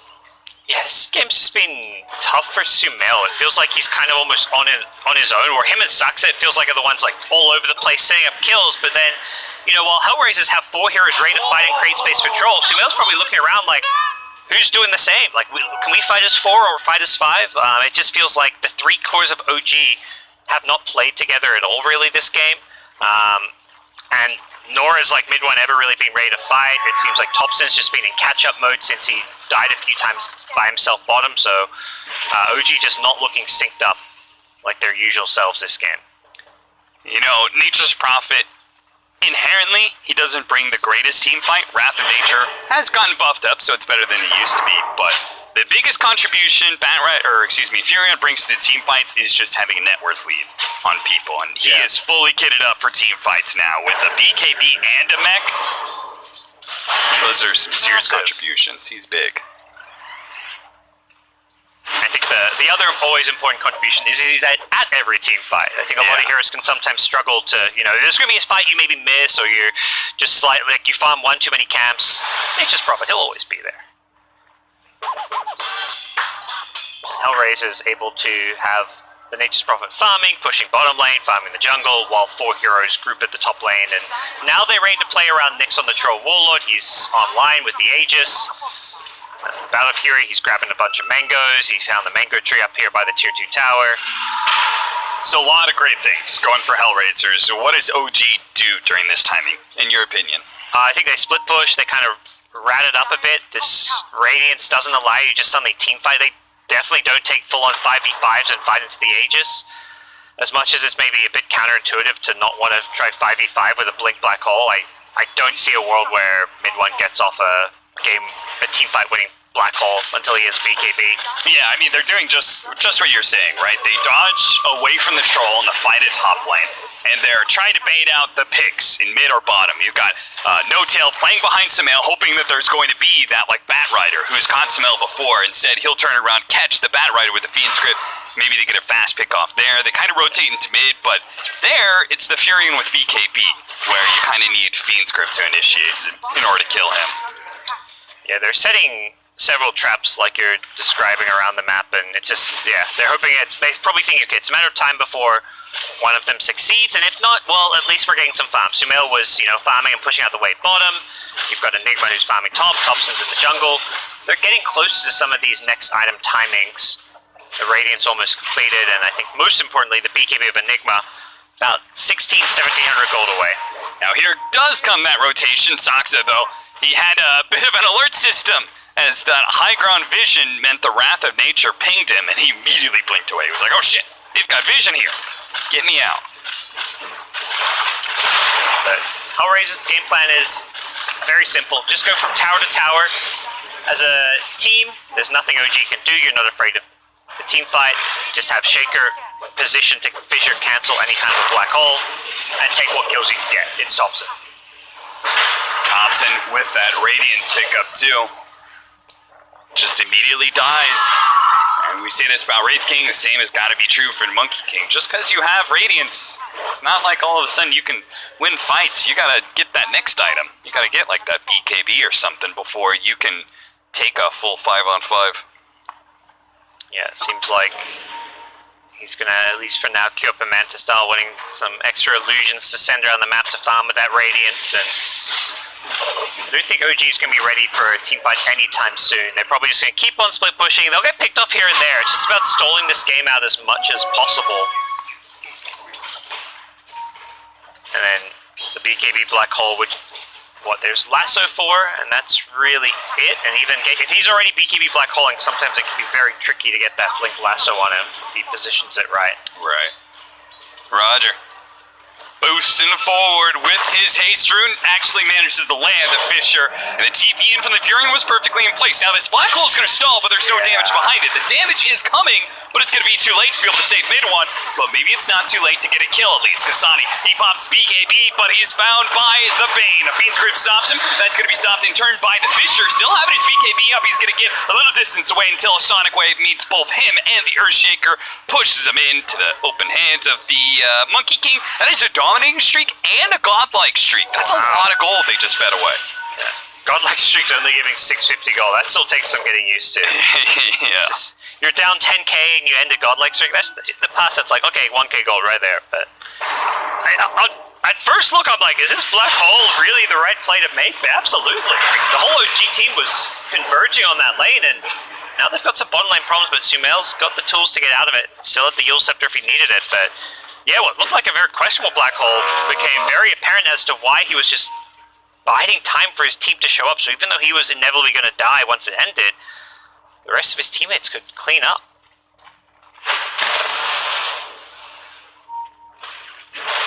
They've got to be careful. Funnick, hot on his trail. Thompson, though, is able to just leap away with ease. Cast range, man. Insanity. Yeah. And that's with the nerf, the 20% reduced cast range. Oh. So Sumail's got Desicu up. He's got a lot of farm on his Void Spirit now. Definitely going to be eyeing off jumping on the back lines, killing the Oracle to start these fights off. Roger will find Bane with a fissure. Next running in, no tail. Oh, they called Thompson. They broke his tree. Oh no! The broken tree leads to him being orchided, no BKB, and not a good way to get out of that trap. Looks like No Tail was able to get away. That's because HellRaisers' focus was on a better target. Yep. Just good spidey senses, Kasani. I don't think he ever actually saw him in the trees, he just kind of guessed and maybe they'd see him in the lane, so they find the pickoff, and HellRaisers have taken all these out of towers. I don't think going high ground is the easiest thing in the world. They're kind of looking at probably Aegis #2 as their big item timing. Gotcha. Just keep on. I mean, they had to split push. Yeah. It's not like you can just not do that at all, but it is leading to a lot of pickoffs here. Sumail, though, simultaneously finding pickoff on Baposhka, and BKB. They do still have the Fiend's Grip. Nyx gets out of range of No Tail, and I'm not sure if he really wants to go for that anyway. Nyx is very tanky. It would take a long time to kill this man. Yeah, probably just happy to have forced out what was his 10-second BKB, so yeah. Definitely a game where once that gets down to 5 seconds, there is that potential to really kite him with all the spells and slows and stuns on the OG side, so. AC completed for Kasani, plus he's got a Paladin Sword. Oh, Thompson, he leaps right into him. He charged it up right as the Nature's Prophet completed his teleport in, so then he was just kind of stuck. He may still be able to survive off Wukong's command, but that added armor is not enough to keep Thompson alive. It's been a rough one for Thompson. Okay. Not what they thought it was going to be. Fiend's Grip does still help them get the kill onto Funnick, but Fisher was not enough to stop him. Yep. OG's doing a good job stalling this game out, buying time to get their next couple of items. Problem is, HellRaisers is not just keeping up, they're keeping ahead. So for every item Void Spirit gets, Thompson, slowly completing his, it's HellRaisers completing like an extra item, plus finding more kills. Yeah, you could see the win probability. It's getting up there quite heavily, and it may have dipped down a little bit recently. As you said, it feels like HellRaisers, they're just out-farming them a bit. OG is forced to do a lot of dangerous split pushing just to get any sort of farm. Otherwise, they'll find HellRaiser encroaching deeper and deeper on their side of the map and soon be locked out of leaving their base entirely. And that's a key thing for OG. They're dying and giving away these kills, but they're always on the HellRaiser side of the map, so yeah, not losing. Well, I mean, they've already lost all their towers, but they're not taking any damage on their tier 3 towers or putting themselves in a vulnerable position where HellRaisers may attempt to break high ground or anything. Sumail is certainly, oh, look at that. He does the chaining Ether Remnant. You can have 2 out at a time, and if you are a little bit lucky and quite good, you can chain them up. Nyx, he gets pulled in by 1. The last one's going to go down. Echo Slam on it, 2. They're going to make sure no chance to get out the BKB for this Enigma. No game-changing black hole here. The Ensnare or Bash or something. Nope, Saksha just dies to good old-fashioned physical damage. He goes down, so do 3 others of OG, and HellRaisers once again winning fights without losing heroes. They're gonna find even Sumail. Could this be a wipe? Yule Scepter is still up for Sumail, so he can take off his Orchid and an Astral Step away, but he's caught by Miposhka. Really nicely done. Uses his Fortune's End on the Cyclone. It cuts him down, but they still can lock him down quite long enough. Now he's out of mobility spells, though. No more Dissimulation, no more Astral Steps, no more places to run. OG lose 5. Yeah, OG thought they had an opening, but Blink Echo Slam catches mid one before he can BKB. It was a perfect initiation. I think they know the only way they lose a team fight is the Enigma BKB Black Hole, so any opportunity Shaker gets to initiate with Blink Echo on the Enigma, even if that was Enigma was solo, I think it was a 2-hero Echo Slam in the end, he would happily take it. There it is, Blink Echo onto 2. The lasso was actually there, so Funny had already dealt with the Enigma problem, and then Roger's like, let's just make sure we get this kill. Yeah. They pummel everything into that Enigma. They know the Void Spirit alone doesn't have the damage to win a fight. This is not a true hard carry hero. You can get all the items in the world. Sumail's trying to be that right-click carry with Deso, but you're just not going to match up against a troll with items, or the Nature's Prophet even is a better scaling carry. So for the second round of Roshan, this now means HellRaisers all but assured victory here. A 94-6 advantage, according to DOTA Plus. Miposhka out and about, a little bit of a lark here, trying to D-ward, does get put an end to that by OG, who now look for a little bit more. They have to sleep, a buyback immediately from Miposhka. ZTP's onto the shrine, he's going to try and be here to be able to bail out Nyx, but maybe Nyx doesn't need it. He's beating Tops into a pulp right now. The Fisher comes down onto 3, beautifully done. There goes that Aegis, though, the second life of the troll. They'll be here to make sure the fight is well indeed won. 3 dead on the side of OG, and a Yule Scepter catches one more. Sumail, bump forward by the Flame Break, but now an Orchid from Kasani. He has the Essence Ring that'll keep him alive a little bit longer. A Yule Scepter from himself, still has the Astral Step to be able to jump away, dissimulate to be able to dodge the Fortune's End. He went downwards. The Fortune's End follows him, though. That last, no Astral Step. He already used it, so that is it. Once again, just cannot get far enough away from this hyper-mobile team of HellRaisers. Great buyback, Kasani. Like, the troll has an Aegis there, so even if that Fiend Script goes full duration and kills the Aegis, I think HellRaisers is probably fine with the rest of the team showing up, but by buying back TP80, instantly cancels it, allows Nyx to just turn, ulti, kill some supports, and make it a very straightforward fight. No tail, push back in, dies, and dies again. 2 heroes way ahead of everybody else. Kasani and Nyx, they're farmed to the gills, and they can quite easily force this, take Megas. There's no tier 2 off the top lane. They're going to try and throw down repair kits to slow this out, but still another 20 seconds until Sumail can enter into the fight, and it's so hard for them to take 5-on-5s. They may not even get that 5-on-5 as it pick off onto mid 1. Funny sees his opportunity to pistol play forward. Nyx is going to make sure that No Tail dies again and again and again. Saksa is able to blink away, but that will not stop HellRaisers from taking your buildings. Thompson watches on high, bounces away into the trees, TP's back to his fountain, double repair kits onto the tier 4s. Okay, Echo Slam though onto 2.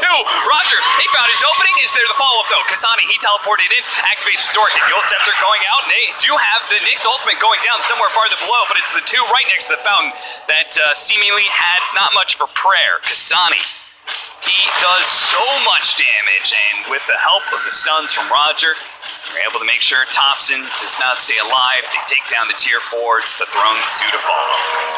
Yep, this one all but done and dusted. The troll looking for that one last Sumail kill. May not find it. Yep, gets the root, so Sumail unable to astral step back to his fountain, and this game is over. GG's a call. We're going to another game 3. HellRaisers with a dominant, convincing victory, despite a shaky top lane.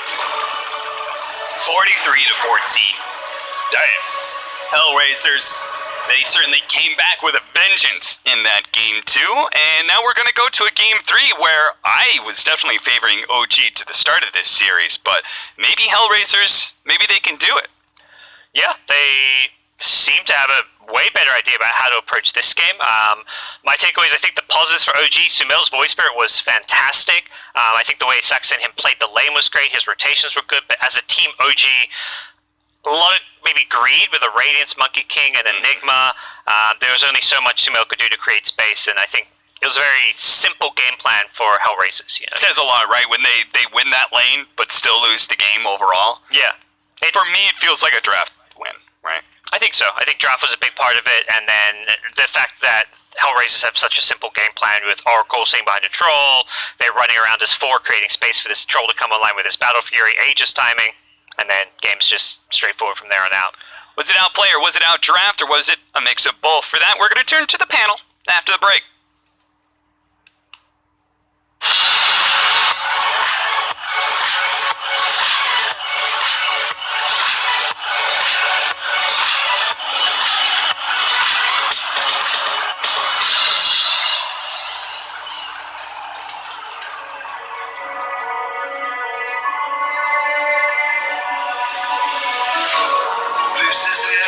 This is not a drill, pull nothing back. The shoot to kill in this leap of faith that you're in me too.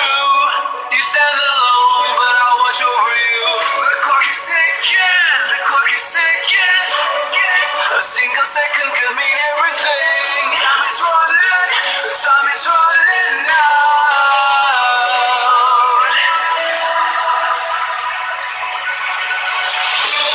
Don't give up, don't give in. Don't let me down. Be the one to wipe their grin when they hear the sound. Don't give up, don't give in before they catch a glimpse. I know you'll find the strength within. This is your last chance. Now's your time to shine. Make it count. On your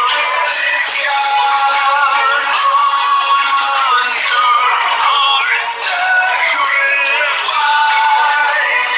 And now this is your last chance.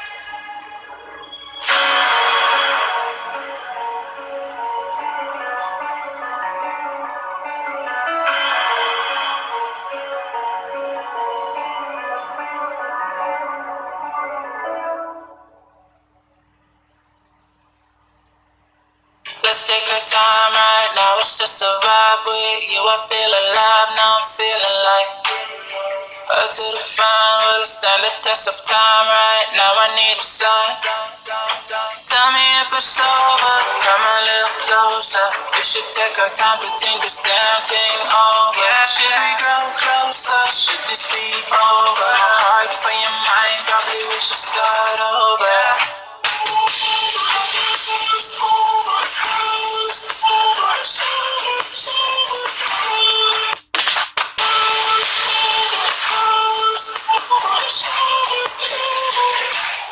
Tell me if it's over, am I your lover? Are we going solo? Or is it polo? Her face is saying don't go. I'm acting like I don't know. Whisper my name, say what you want, show me your thoughts. I do the same. My breath ain't neck, but I slowly curse. Feelings in gray. It's still the same. Tell me if it's over, come a little closer. We should take our time to think this damn thing over. Should we grow closer?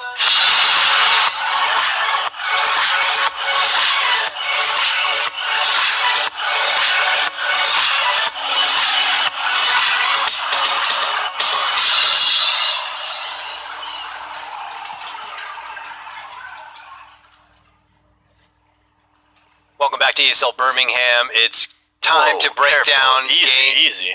Holstered. Don't hurt yourself, please. All right. There's Sorry. only a couple of us here. We can't afford to have anyone drop out. As we need you to pull out the tools. It's time to dissect game number 2 of OG versus HellRaisers here. We felt about the same when we completed the draft, but now after execution, this one's certainly much more favorable for HellRaisers. While OG still started out more meta, they got their Queen of Pain, they got their Bane. Things tended to trickle out from there. Grant, what started going wrong for OG in this one? Oh, what started going wrong? I think it starts with the laning phase and just your general heroes. Your first core you ended up picking up was a Monkey King, which means that's the core you have to be like, hey, Thompson, you just have to be able to play any lane, or whoever's playing Monkey, you have to play anywhere. He never had a good lane matchup, so he's just thrown middle, which means the other lanes, right, the side lanes should be doing better, but mid one Enigma, I don't know. The way Enigma gets played right now is you sit in the lane, you get a helm of the Dominator, and you pressure that one tower. The way OG just played him was, hey, you're an Enigma, come join fights and come do stuns, come do black holes. They just play it completely different. I don't think it works with their playstyle. And carry Void Spirit has not been good since Void Spirit got released. I just think it all added up. I think we all took HellRaisers after it, and we saw why. They just got played in their face, and Roger, I mean, if I had an MVP vote, every single echo he had was impactful. He never missed one. He didn't even do like a one-person one. Almost every time, 2-3-man black holes stopped the echo slam, stopped the black hole twice as well with just Fishers. Roger was a beast that game. Definitely, and that was their first pick, right? First pick Earthshaker. Yeah. We've seen it a few times. A few different teams are doing it. This hero seems to be doing really, really well, especially in the right hands of a player like Roger. Yeah, and it secures you a lane, right? That's the one thing about Earthshaker. Hey, now all of a sudden our off lane, it can be a crappier hero because you get the block, you pull the lane back your way, and all of a sudden maybe a bad laner becomes, well, he's still a bad laner, but he actually gets something out of the lane for it. And that was kind of like the only lane that went well for OG, even though Batrider did get some kills. Well, here it is, one of them. Roger, boom, he's there. And not only that, the Echo, no blink, just walks in, hits 3 heroes, 6 Eidolons. Yeah, not sure how OG were trying to approach these situations, if they didn't anticipate that HellRaisers would have such a big support staff ready for the counterfight, but multiple times OG felt like they were in a comfortable position to take initiation, but things just got crushed. Seemed like OG went for another sort of like semi-carry setup with Sumail on the Void Spirit and then Thompson playing the Monkey King. Thompson does play a lot of semi-carries, I suppose, but Void Spirit, not sure how much I like it, and they picked the Monkey King early, which means that Sumail needs to not only like win his lane and then also like carry the game, but he also needs to like set the tempo for his team. And it seemed like no one else even had a good enough lane. It was kind of just him versus. It was him versus the world, yeah. Yeah, and you just can't really do it like that. Yeah, and man, all these fights, just over and over. Nice. We're gonna watch it again. Yeah, so good. We gotta see it twice there. And this was one of the fights you're like, okay, they're going to take this one, and the Enigma, he had everything up this whole time. And the problem is you can't just do it. And look, before the whole even comes out, Roger already hits him. There's the black hole. Funnick, by the way, with his Aether Lens Batrider, able to cancel the BKB. Thanks, Eason was the one who pointed that out. I didn't even notice in game. Smart pickup.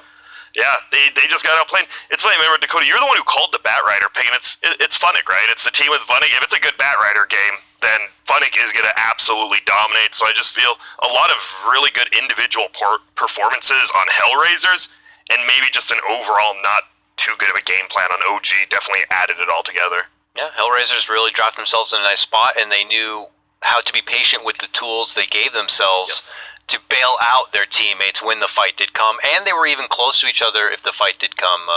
OG, I don't know if they just kind of underestimated the potential that HellRaisers had and thought that, here we go, we're feeling strong, let's just take the fight to them. But after that game, I imagine OG have to have a bit more respect for HellRaisers and whatever they drop for themselves. So, all right, I think that's a good breakdown of game number 2. Gentlemen, why don't we say we throw to a break? When we come back, let's get this series closed out with one more match of OG versus HellRaisers. We rise up from the dust and clean my throat. My name is Jordan Gilbert, aka Nothing. Hi, my name is Sue Lee. My handle is Smix. I think it's important for these initiatives to happen. Empathy really, really goes a long way, and it always means so much to us, and I think that's where initiatives like this really help. I encourage everyone in the community, anytime they see bullying, anytime they see someone getting called names, I encourage you to step up and say something. Good luck, have fun. Good luck, have fun.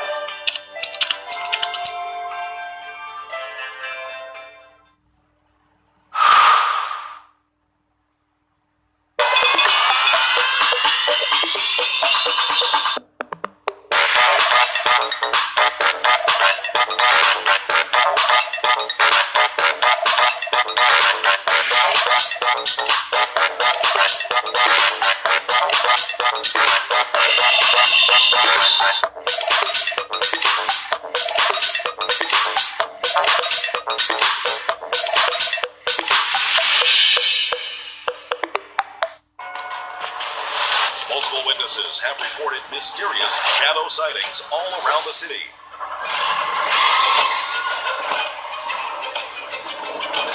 According to experts, the origin of these shadows is still unclear.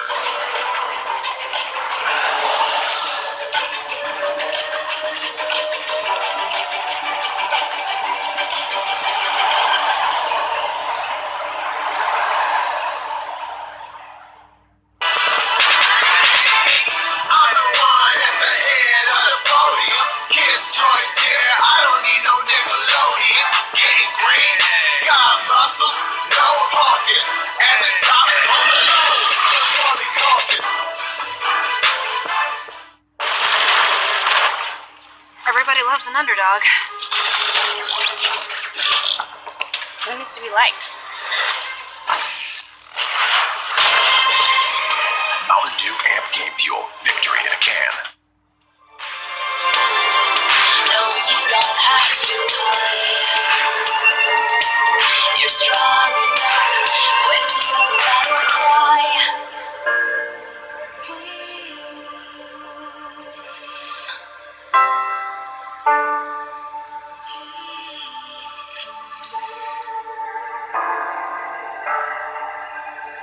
Brings you to your knees.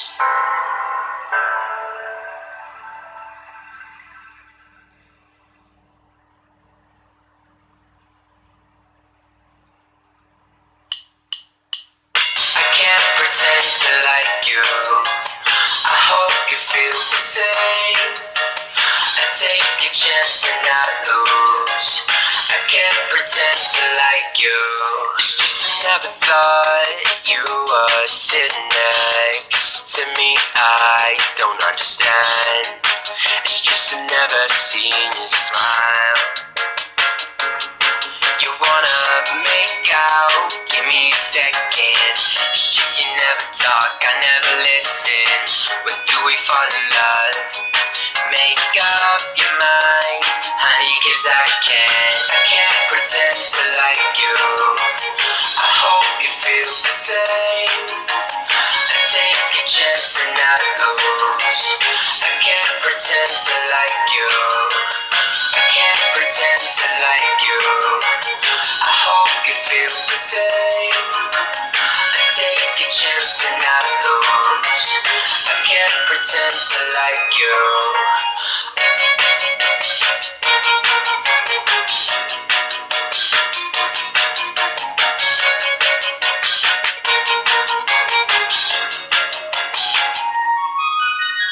You need a friend. You need a friend. I can't help this time. I'm in trouble. It's your eyes, I can't seem to focus. It doesn't matter 'cause you live a lie. You want attention from every guy in the park, but when you call, give you my heart, you rip it out. I can't pretend to like you.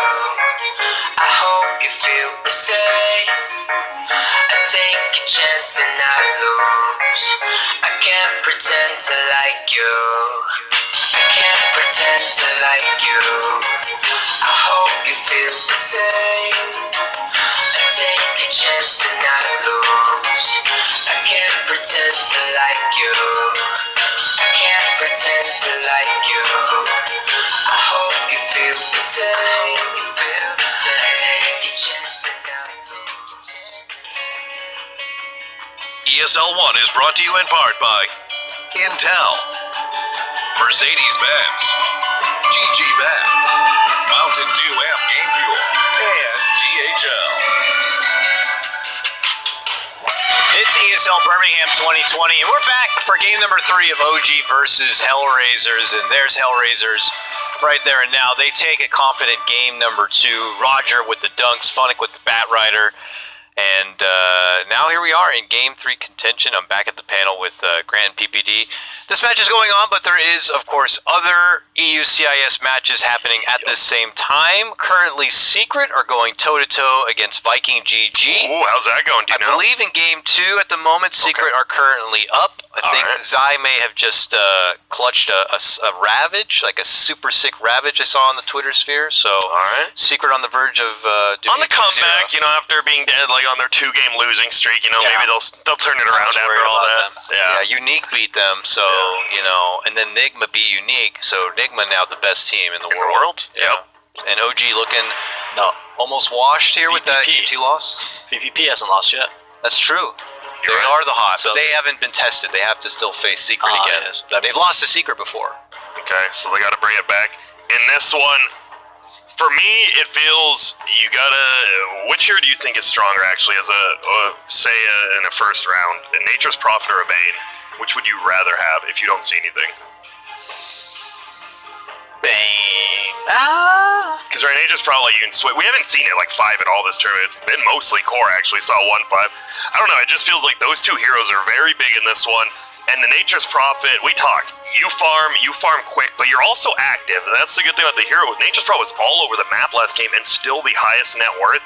I do think Bane's good, but positioning, Nature's Prophet is a lot easier to position. If you can get Earthshaker and Furion, then I don't think Bane is an issue. Okay. I see that. We see Shaker last game, like, it was Fiend's Grip and Black Hole. He's just constantly canceling these channeling spells. Yeah. Fissure has such long range.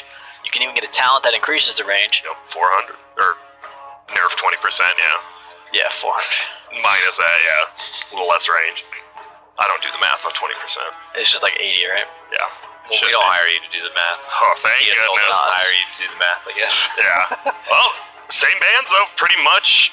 Get rid of the Oracle. Yeah. So they don't want that, one's different, you know, get out of jail free card when these big team ults go down. Yeah, man, this Weaver, apparently OG is deemed that is HellRaisers' best hero when you're overall first to banning it all 3 games. Chen goes out, alright. Shadow Demon was banned already by now. Obviously, both teams still have 2 bans, but the Shadow Demon is one of the few supports I could see maybe just getting let through and having a great game. Sure. HellRaisers had first pick last time as well. Yeah, right? same pick order side for all 3 games. Obviously, one team likes something else that the other team prefers the other. So both teams are like happy, right? Yeah, it comes down to being happy with what you got. Both content with their status. I think OG will get a little bit less. There's Shadow Demon. I hate to use the word cute, but like less funky with their stuff. Like, you keep saying that, but I don't know, man. They keep it funky. This is a must-win series for them. It is. Or they're not making the playoffs. Yeah. Is that true? I mean, it might be mathematically a way to get. This is a must-win series for them, or yes. They're on the downward swing and they won't ever make it. Yeah, they're done. They might lose all their sponsors. They're lose their salary. Like, done. Their career's over. Oh my goodness. Yo, okay, so Peter, what are we doing then? They have 2nd overall pick, so what do you want to leave as a first pick, and what do you answer with? What are the first 3 picks of the draft? If you're going to give Earthshaker, I would highly recommend taking Rubik. Okay. I think it's a good hero. Do you think about banning the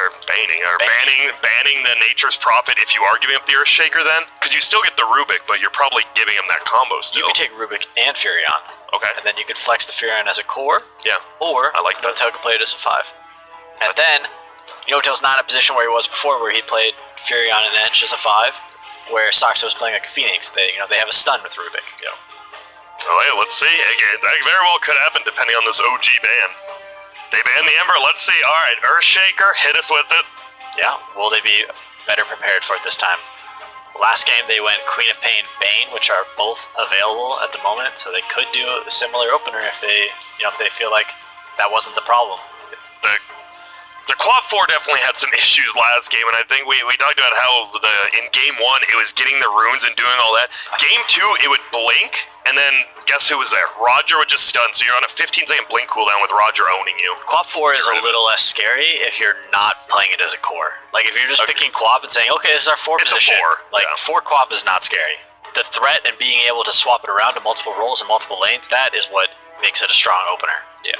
Let's see it. I want to see it. Rubik, Nature. I'm with it. I think it's a good opening, both sides.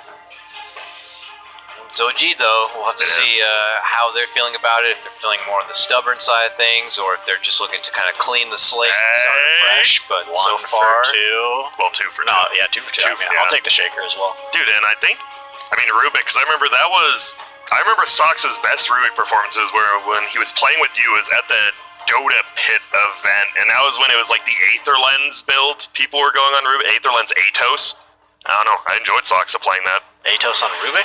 Yeah, do you not remember that? Was it against like a Star Spirit or something? It was the first, no, it was the Vici Gaming and Soxa were just going that every single game, no matter who they were against during that tournament. It was just, I don't know, I enjoyed it. Okay. It's gone though. Atos is gone for some reason. Yeah, I wonder if HellRaisers will look for Timbersaw as a hero that OG banned in the previous. Peter, you monster with Raptor! That's why they pay me the big bucks, Yeah, alright? I mean, you do, okay, so you did call those three. If obviously HellRaisers might have seen this coming too. Is there like a really good hero? Is there a core hero here that you want to pick that might get banned that's good versus these two, or not really? You could potentially do Troll Warlord or Bat Rider. If you wanted one of those. Some people think, I mean, Timbersaw is really good against Furion, and it's really good against a Furion support as well. But I think Rubik is pretty good versus Timbersaw. Also, Timbersaw is a very, can't play Timbersaw as a support. No, you know what it is when it's picked. And you are on HellRaisers, you are in first pick position, so I think it's really important that you counterpick at least 2 of OG's cores, and if you show a core here, Furion and Rubik could be supports. Yes. Then they pick a core to counter your Timbersaw, and then they have last pick to counter your entire draft, and that might not be so good for you. So an open pick here. Maybe just go with your 5. What might they prefer? Bane. Nah, Bane versus Nature's Fraud, I already don't like it, you're right. And Rubik, both those heroes actually decent versus Bane. Yeah, it's... I think what I would want to play. Witch Doctor? I was gonna say Witch Doctor, and I thought about the Rubik. I mean, Rubik's all normally gonna get steals, but Cask is a pretty damn instant Cask. They do the Lycan, so they do pick up a core. What's a decent one versus Nature's Prophet. Is the man Tide? Is the man Kunkka? Is it... It's gotta be. Probably Tide, right? It's gotta be Tide, because we saw the Kunkka Lycan earlier, right? They played against it themselves, and it was okay, but not great. OG could definitely wiggle a Tide in there if they want. Oh, easily. They were one of the few teams who played as a 4 besides MSS as well. Tide's nice for Shaker too, because he can't combo you. He won't oh yeah, the Kraken Shell, yeah. Tide does get banned and they keep this Nature's Prophet a core in some way. Maybe you creep in a Winter Wyvern to help out a bit on the D push and the Lycan. Yeah, Winter Wyvern just kind of fell off the face of the earth after day 1. Do take out the Tide. OG, we really don't know what they're doing with their lineup. Wyvern's pretty bad in lane. Like, he doesn't have great tools to get through laning phase, in either the safe lane or the off lane. Yeah, so it's just, you pick it if you have a really strong laner with you, really, is the only time you can. Yeah, probably. Just get some levels, hopefully. Or you just pick something else. Or you just pick something else. Yeah, it's like people are like, oh, we have a strong laner. Like, now we can pick a weak laner. Other people will be like, okay, we have one strong laner. Let's pick another strong laner. Yeah. Why not 2? Yeah, why not 2? We'll just destroy them on lane. Yeah, I guess it's like you either want to win the lane or maybe you're like, hey, Wyvern, let's get the late game. But yeah. So another, like, winning lanes is never bad. No, absolutely not. You win 3 lanes, you're 99% going to win a game. Just you win 2 lanes, 66%. Yeah, like, okay. If you win 3 lanes, what percentage would you say? I would say in this patch, a 3-lane win, I would say 95. I'll say 95. Alright. Well, you said 99 a second ago. Well, I want to, but I want you to agree with me, so I'll go down to 95 and split it halfway. I'd be willing to go as high as like 86%. For a 3-lane win in this patch. Yeah, I mean, if you win wrong. 3 lanes against Secret, is there an 86% chance you're going to win? No, there's a 95% chance you're going to win. Well, agree to disagree, I suppose. Yes, sir. 9 out of 10 dentists. Is OG going to ban something, or are they just going to waste all their reserve time? Peter, they're setting up the... this, wouldn't you say, as a drafter, is the hardest part, though? Is especially when you are because you're banned into pick, and then you're getting counter, right? So you already see the Lycan, so you have an easy core pick if you want right now. What core would you be picking? You need to decide on both cores. Against Lycan? Yeah. That Rider goes away. I think Troll is really good. You could also do, Bristleback. But Kunkka, Troll, Bristleback. What else is popping in my head right now? Yep, I like the Kunk out of all those. You could go for the Monkey King again if you want. It's not bad versus Lycan. This is when they picked it last time. It looks better. Whoa, okay, they're going to go the other way and scoop up the old King of Sand. All right. Question is Is that the 4 position? Is that the No 3 way. position? Is it- What is that? We say no way, but it's OG. It should No be. way It should what? be 3. It's 3. You. Mid one Okay. playing the No way. offlane What's the Sand other King? scenario? Well, I just mean it could be a 4 because it sucks and he's then- played it in the past. And then it's and an then- Atrus Prophet core somewhere. Sure. But I mean, 3 and Rubik 4 are like the vibes, same yeah. role. You're going to the off lane. yeah, Somebody's you're right. pulling creeps. Somebody's laning. Somebody's CSing. You know, generally it's just like everyone try to get as much CS and as denies as you can, and see who gets on top.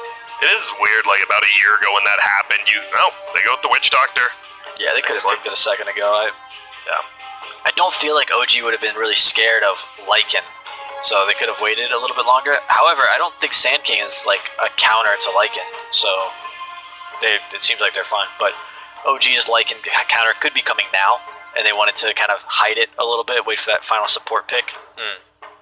Because it's tough. You never know if HellRaisers they saw the Viking GG game, they're like, hey, we're fine throwing this Lycan into the off lane where he does get sacrificed if you do pick a counter. True. That's why it's kind of weird. You said you wanted OG to have like 2 counter picks. The Sand King, you said, doesn't counter him, so now if you pick something here, they actually have a super counter pick. Also, I think you want your 2 picks on OG, you want Lycan to not want to go to either of those lanes. Yeah. Which is the opportunity that HellRaisers has given you.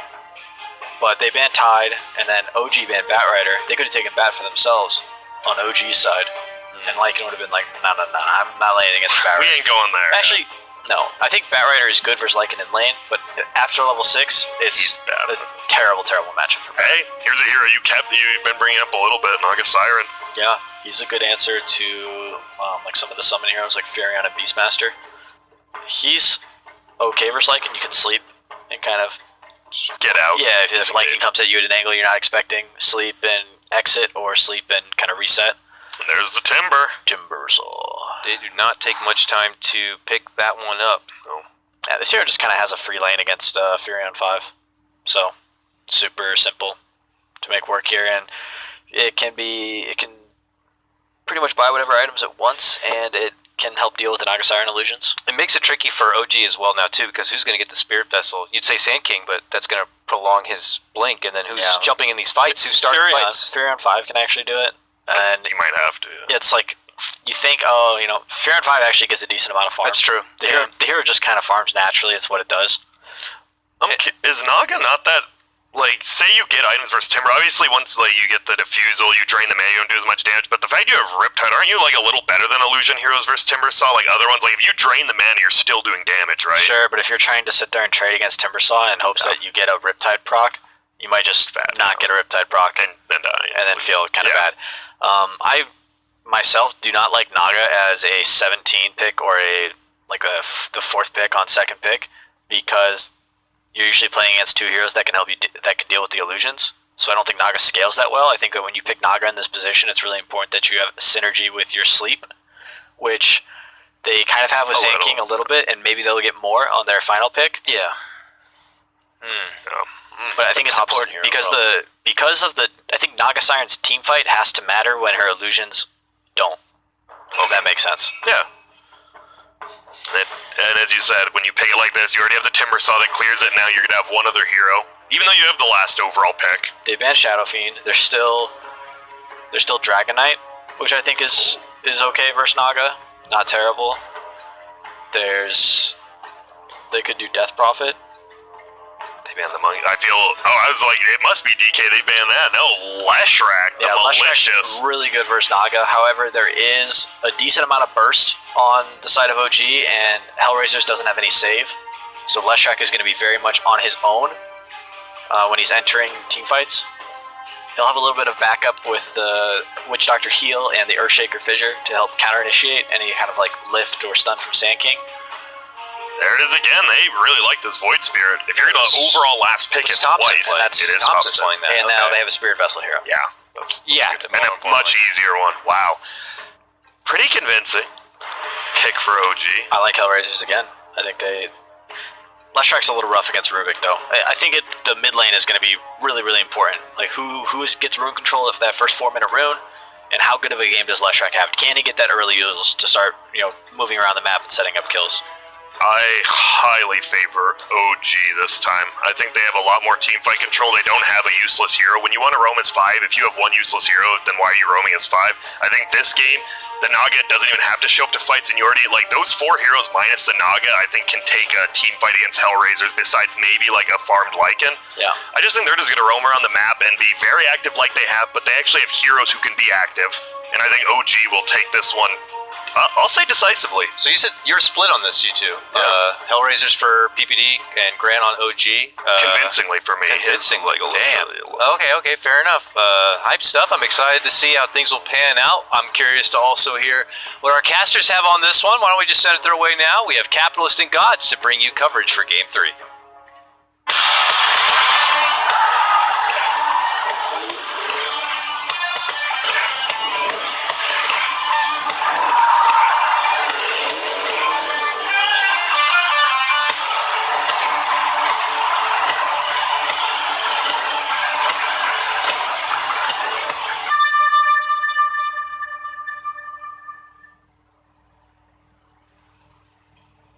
Very important game 3 for both these teams, HellRaisers and OG. They are far from securing themselves a playoff position in their groups. Both of them are currently in that bottom half. Neither one can afford a loss here, Gods. Yeah, I think for OG, they've still got some tough opponents ahead of them as well. I mean, this whole Group B is completely wide open. There isn't really any clear favorites other than maybe VPP. Even, like, every individual game, pretty even odds. Even though OG, despite the TI success they've had and the hype around the new roster, they're not heavily favored against a team HellRaisers, who you'd normally consider them favorites against. Yeah, and the wisdom of the public, they are seeing some HellRaisers points, and they're slowly but surely, more and more of them are betting more on HellRaisers, but we'll have to see. Going into Game 3, I do really like the Timbersaw. I like this Timbersaw pick, because where the hell is it? It was all over the place for ESL 1 LA. It was one of the most picked banned heroes, way more often banned than picked, but it was always taken out of the draft pool at some point in time, and nowadays I feel like we just don't see it that often. Yeah, I feel like we'd be sitting on the couch going through a draft and we'd be like, oh, they might pick Timbersaw, can they beat a Timbersaw? And now it's like, it's not even a hero we bring up in most of these drafts. So, yeah. This is, with all the Nature's Prophets that we're still getting, it's an amazing pick, and they picked after Naga Siren, like, I'm in the HellRaisers camp as far as the drafts for this game goes. I think Timber should have an amazing game. I don't think they have great Lycan answers either. They have some control, but theoretically Lycan can just run over towers. The mid lane's going to be interesting. That's where I think most of the plays will be happening. Yeah, Peter said it's going to come a lot down to that mid lane matchup. I mean, if they already have Timbersaw, who's going to have a decent lane, I presume, Nature's Prophet plus Naga, I can't see that going bad for you. And then if Leshrac actually wins his lane, or does alright, starts getting that snowball running, they've got plenty of Naga Siren answers. Yeah, this is definitely feels like one of those games where Naga wants to be playing ahead on net worth. Like, if this Naga's not like top 1 or top 2 net worth in the mid to late game, that's a problem. Like, this Naga isn't going to be able to, like, split push and farm her way back into this game from behind. And so the eyes then are in that case on Thompson's Void Spirit, and mid 1 Sand King, and probably Sox's Rubik as well, to be able to shut down these all-important cores and prevent them from snowballing and taking over the map. And I think, as a whole, even though OG, they won 1 of their 3 series, I think, as far as individual players go, Thompson's looked the shakiest in this tournament. He is just coming back from a long break, so it's understandable, and even though he's back in Europe and some of his teammates are playing on higher ping and stuff, he's been playing the least DOTA. So I think it's shown a bit, so time for him to step up, time for him to get his team some wins. Definitely doesn't seem like he's lost his confidence. No. He's still picking what he wants to pick and playing how he wants to play, and I guess that's the kind of confidence it takes to be a 2-time TI winner, right? Yeah, last game could have been closer if he had a bit less confidence, maybe. It was like an undoing. Yeah. It was just like diving into like 4 heroes at times on his Monkey King. But yeah, we'll see how he does on the Void Spirit. I'm excited to see his return to European Dota. It wasn't the same OG without him for a while, so it's at least a good sign of things to come for this team. He definitely adds a certain amount of spice, but they are still, like, when they first announced their roster, people were like, oh, 3 mid laners, how's this going to work? Are they all going to be able to adapt? What is your take on that? Now that we're finally seeing Thompson, and even if it is a very heavily lagging mid 1, we're seeing mid 1 in that position of the offlane. How do you think things are developing for them? I think at least theoretically it should develop really well. I think I have a lot of belief in mid one and his ability to adapt to the offlane. I think whatever you see this tournament is not really. You got to give it some time. It reminds me of like Resolution switching to the offlane or Ramses, where it's just like, are these guys really going to be offlane players? But they're just so individually talented. They were like top 2, top 3 in their role previously, so they're going to be one of the best players in their new role. I feel, give them enough time because of their natural individual skill. I think offlane suits mid one's playstyle, especially this current patch where offlaners get a lot of farm, get to make some plays. And then I think maybe my bigger question mark is Sumail a carry player? Because I think he's just such an iconic mid laner. Even though we've seen him a bit on the carry role, I'm still questioning, like, is his home not in the mid lane? Yeah, I guess like when they announced it, I definitely felt the same about mid one for sure, in that like his mid style for Secret was very space creating, right? Like the way he would run around on some of these heroes like Monkey King and Ember Spirit felt a little bit like the way Thompson did it, but just with mid one's own style, and it was like, okay, if he's going to be a space creator, he could probably transition to a 3 just fine. He was very selfless in that regard for a lot of Secret, but you know, Sumail, his transition into the carry role, that's also another question. I just wish, like, it definitely feels like it's going to take more time, just because our hero pool is still not, like, fully developed. I think this will be a really good test. Sand King, that's a classic offlaner, and he's in a position where he needs to succeed, right? Because Sand King can blow up, Leshrac can blow up, he can be integral to taking down a Timbersaw, or maybe all that AoE can be good against the Lycan. Oh, absolutely. Hop ourselves in the game so you guys can be reminded of exactly what heroes are coming your way. We're just waiting for Timbersaw, for Funnick to get back into the game. They paused once, unpaused for a moment, we're like, oh, it's time to play. No, Sumail just wanted a different mini game to play. That's what he wanted. Did he actually say that? Yes. Said repause for a new mini game. So maybe they need to add a feature where you can vote on what mini game you want to play during the pause. Vote to skip it or something. Yeah, a few of these players just aren't having it. Looks like Thompson's intentionally throwing the old -9. Maybe he's just picking all the heroes he'd rather be playing right now. Meanwhile, the HellRaisers side taking it a bit more seriously. Alright, he's coming. They say sorry. Sumail and Soxa are the only ones who are really trying on OG. It's a bad sign for OG going into Game 3. You gotta be competitive. You gotta be having the winning mentality, and it looks like mostly HellRaisers, they're the ones to have it. I find it interesting too that the battle pass levels of their team, the 3 TI winners, or at least recent TI winners, all have to level 1,000+ battle pass. And you got Sumail and Saxa. They're like, now we don't need level 1,000. That's not us.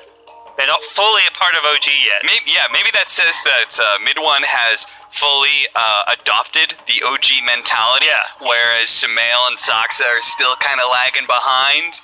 You gotta get rid of that. You gotta get rid of your individuality and be all in on the OG, or the monkey business, as they originally started. Yep.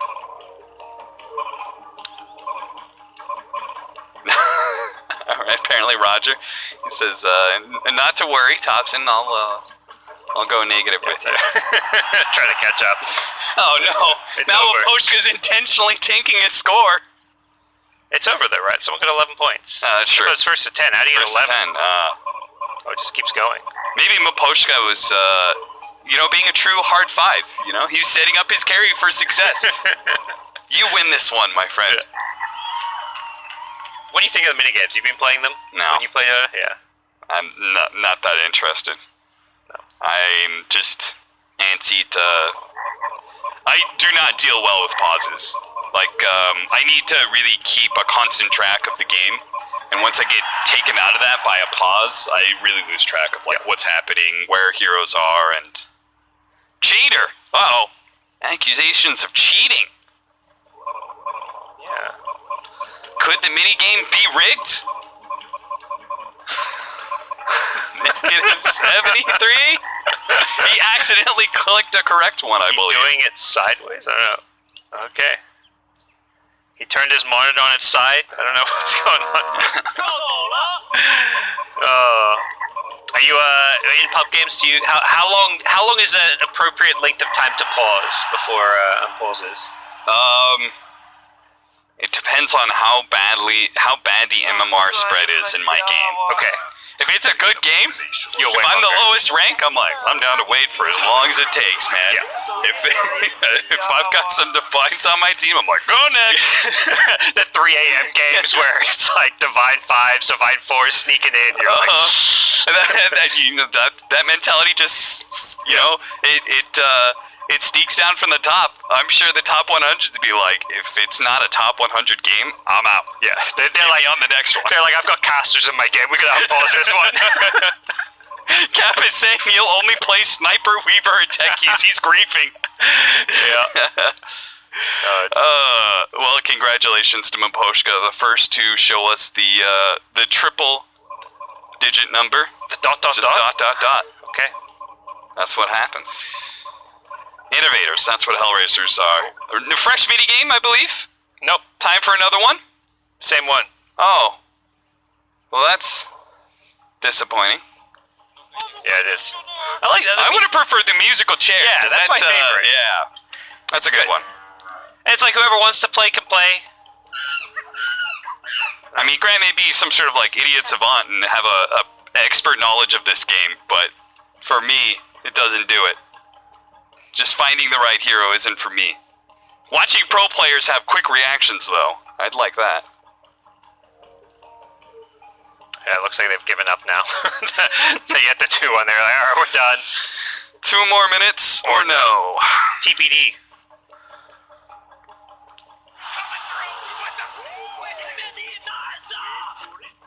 What has been your favorite chat wheel line? That is one of my favorite right there.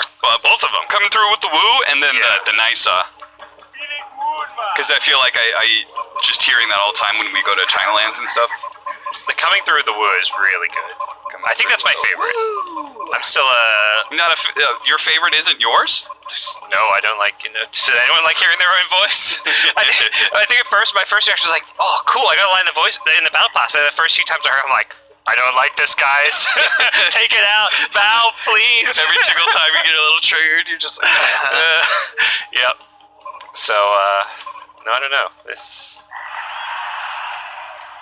Nobody likes the sound of their own voice. Nobody likes. Do you still sometimes go through your replays as a caster?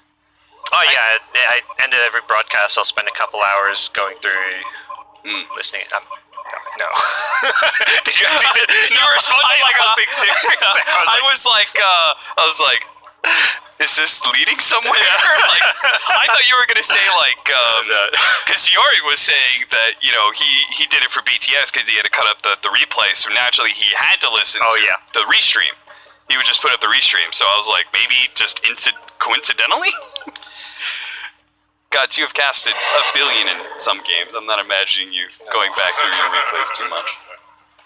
No, I think especially with casting because it's such a organic thing that happens. There's like a lot of flow to it. I watch more panel segments than casting. Yeah, because I think it's a lot easier to learn from those. Whereas every game's different, and just kind of let things happen, let things flow. And that's what's great about Dota. Every game is different, and this game is no different to that. God damn it. I was like, all right, time to do the amp up into our game 3, and then a pause. Fortunately, it's just for binds. No more reconnecting or anything. We should be good. Just gotta fix our key binds. So I was looking at OG 1 win 2 losses, Yep. and HellRaisers 2 wins 2 losses. So what the just happened? And OG has lost to.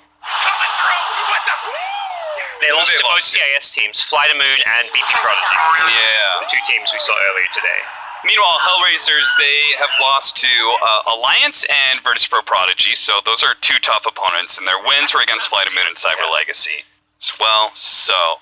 It's weird because it's not like, to me, there's like you haven't played this team, you've got a hard match ahead. I think there's like 7 even teams, and then there's Windstrike. No offense to Windstrike, they've just been kind of the free win for most people so far. They've looked like the best team, so. I definitely put, for me anyway, the 3 that I put up a little bit more on the pedestal is if you beat VP Prodigy, Ninjas the Pajamas, and Alliance. Okay. Those are the 3 that are like, okay, maybe those are tougher opponents. Just because OG hasn't like quite solidified that they're a super tough opponent since they're having a losing record right now. Yeah, I think for sure, totally agree with those teams. I mean, VPP's record lately has been fantastic alliances. You know, their alliance, they've been a tier 1 team in Europe for a while now. Do you think Windstrike's gonna walk away with a win, or are they just gonna go the old 0-7? I think there's a good chance 0-7. So they've got 3 more opportunities to get a W here. Technically, they're still in it. They could still, with a tiebreaker, make their way to playoffs, but it's Flight of Moon, HellRaisers, and Virtus Pro Prodigy. It's tough. Yeah. It's really tough. Yeah. I mean, you never know. These CIS versus CIS matchups, like, sometimes they just know each other so well that games can go these kind of wonky ways. Maybe that'll be the one loss VP Prodigy gets, you know? That's what, like, Secret's doing over in Group A. They were crushing everyone. They 2-0'd Viking GG today, but meanwhile, they're losing to Team Unique, who aren't a weak team by any means, but they were a team without a win before that. And they got a couple wins at LA, but they were definitely, if I recall, they were not one of the teams vying for an actual playoff spot. Yeah. I think we cast a few of their games, like they would win a game here or there, and they took a lot of games series to Game 3 and would lose Game 3, if I recall correctly. But we were never, like, blown away by their performances, but they also looked reasonably solid. All right, Game 3, HellRaisers and OG. If OG lose this, will put them 1-3 and be in big danger of not making top 4 to head into the playoffs. HellRaisers 2-2. This would solidify a winning record for them at the group stage and position themselves quite nicely, seeing as they've already faced some tougher opponents. A lot of lane swapping going on here. Funnick running across from top to bottom, then TP's top. Lycan was going to run bottom, ends up TPing. So their TPs are on cooldown. They TP'd kind of in fog, but you can still click enemy heroes, and they should realize that if they want to swap their lanes on the OG side, they can do so by TPing. But not sure they're as fussed about these lanes. Yeah, it feels like you've probably got an okay setup no matter what. Yeah. Notel is going to need to help Midwine out to secure his lane. The Poshka Witch Doctor, one of the better zoning 5s, but at the same time, not a zoning 5 that, I mean, it can deal well with the treants with the cast for sure, but a Blightstone Nature's Prophet does hit pretty hard. Okay, they got it back, so Sand King will be matched into the Timbersaw. Probably the best way to deal with this Timbersaw, seeing as Naga Siren doesn't do anything to him. Still, it is, I think, hard for Sand King. If you get a sentry down, he just walks into you and does Whirling Death, forces you out of your Sandstorm. I wonder if what route is he going to go on the Sand King? Because I've seen all 3 different builds of late, with Sand King coming up into prominence more and more. Do you think the going for more points in Caustic is viable? I think it is viable in, like, really extreme scenarios where there is one, like, specific hero matchup, or like your 2-on-2 is really favorable for you having Caustic Finale. Like, if you're matched up against 2 melee heroes and maybe there's, like, one of them's Lycan, so the summon you can proc Caustic off of or something. I think it's, like, really rare that that's the move. That's me personally, anyway. He started with it level 1, but like you say, probably see him maybe veer off, get some points elsewhere. So we'll be Shaker roaming around, poking at the mid lane. Thompson getting pressured early on, playing this Void Spirit versus Leshrac matchup, but getting some good CS towards what looks to be a fast bottle. So very early bottle on the Void Spirit here. Thompson able to get that before needing to bring out any additional regen.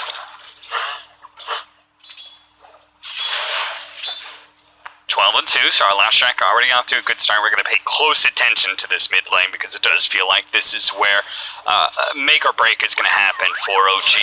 Thompson needs to get off to a good start. Yeah, this really looks like 2 farming side lanes where both teams are going to farm in their side lanes and there isn't much killing action. Witch Doctor has Voodoo Restoration, so that kind of says it all. Yeah, Voodoo Restoration with the Lycan? That sounds impossible to pressure. Yeah.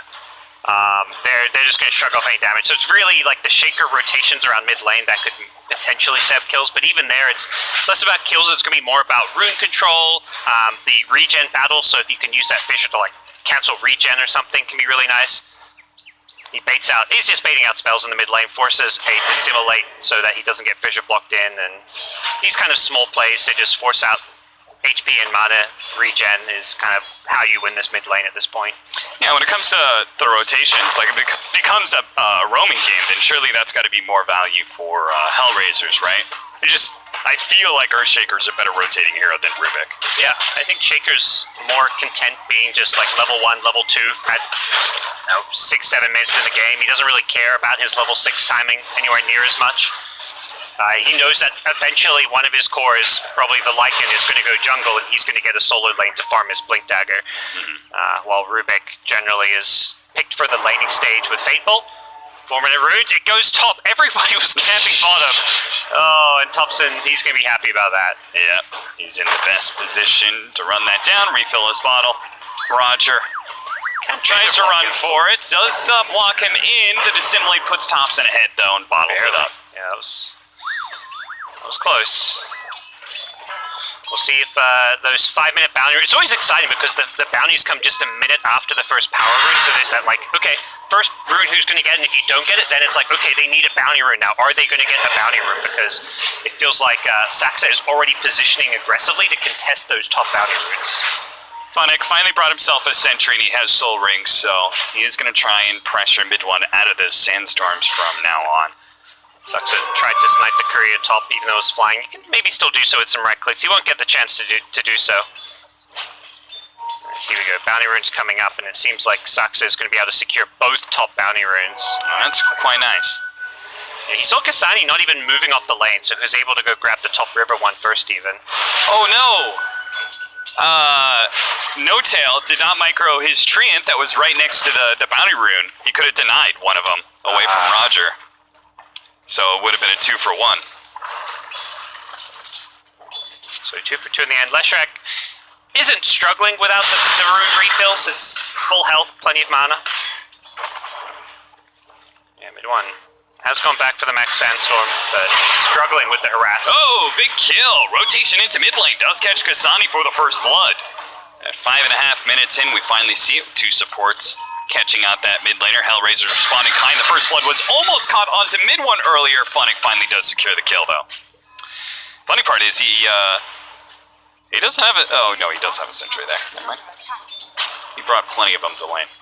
Mid one buys a sentry of his own to try and control that vision battle, and this time around the rune battle is not won by anyone really. HellRaisers deny it from tops and the Shaker picks it up. Not a hero that's going to use this arcane rune really for anything at all, but the big thing is not letting Thompson get runes. And I think for Leshrac, you're very susceptible to these ganks now. The 2 supports of OG camping your lane means he just wants to hug and play in his tower.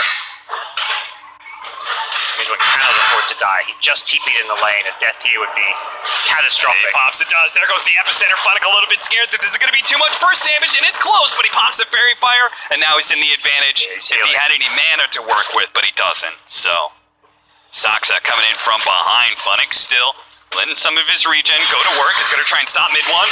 Maybe catch him with the Burrow Strike turnaround. Do they have enough? Funnick running out of damage. Pops. Was that him popping the soul ring? It was, right? Yeah. Oh. He could have lived there for sure without that soul ring. He got greedy. Yeah. He wanted the kill. He wanted to maybe trade his life there, which even that I think it's fine if you give Rubik a lot of XP if he dies. So just staying alive. He had a Tengu which he didn't actually use. He chopped down the trees so he couldn't. I think when you're at that level 7 Timbersaw, the biggest thing to do is just stay alive. Yeah, for sure. Curious play. Funnick, though. He's had his lane screwed up a couple times, but still bounced back fine. Going later on to the mid game. Now the Dust goes out. Does catch mid one. Slowing him down with the Chakram. The pullback at the last second doesn't actually get that extra damage. Mid one walked out of it in time, and thanks to the fact he's got Tranquil Boots, he might just be able to run this out, but no, slowed down again. Great placement from Funnick. Meanwhile, bottom lane, Song being used by Samael to dodge this gank. And it's the Witch Doctor wrapped in from the side, and the Lycan popped his ultimate. I guess he was saving his support there.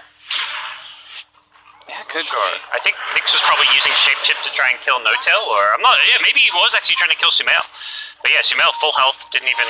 No one came close to dying in that bottom lane. Everyone was just full health. So yeah, I feel it'd be very hard to kill Sumail without like high levels of Maledict, and they've only got 1 level of it. Yeah. Oh, that is a juicy stack. Look at that. My oh my. Hello. Managed to get his way in here, somewhat undetected. A nice observer behind the T1 mid tower was planted earlier, but that did not scout out the fact that all those stacks were there. Roger He's trying to protect the tower while Leshrac resets, but the pressure comes thick and fast from OG. They take the kill on Roger, immediately start laying damage in. Timbersaw's gonna rotate though. Oh, that's a nice rotation. I like this. Making sure that your 2-1 mid tower does not get pressured this early on. Funny. Going to wherever No-Tail goes to push. Turn around with the Wolves and Necronomicon. Telling Thompson, you are not going to pressure me. Every bit of damage on that tower adds up, so he probably saves like a good 400 or 500 damage with that TP in. I think they spotted that. They know that Saksa was over here. Missed the Maledict. Cast finally goes down. He's going to need some good wolf body blocking here to get this kill, but the telekinesis from Saksa took that wolf that was in front. Says lead me. Puts it behind him. Mid-One going to be chased down once again. That Whirling Death isn't quite enough. The Timber Chain through, but Mid-One bounces over to the side with a Burrow Strike, but the Chakram on point. Keeps on reading where Mid-One's going to go. Cuts him down. Kasane, he's going to live. Well, he died, but the Diabolic Edict will get the kill on Thompson. So he ends up trading 1 for 2 in the mid lane. A very action-packed early game here. Very kind of unconventional. It doesn't feel like there was being a laning stage for a lot of these heroes. It's like been 3v3 mid. Nature's Prophet's just been roaming around with the Rubik. Shaker's just been all over the map as well. So yeah, the analytical websites will say this was a mid lane with 3 heroes in it and 2 solo lanes on the sides. I wonder which side they will say is one. Yeah. These 3 heroes versus those 2 heroes in the mid lane, and so came out on top. Going for that straight Necronomicon. Nyx just poked at by Thompson, just seeing if he can get a response out of him. Maybe if Shapeshift goes down or a support teleports.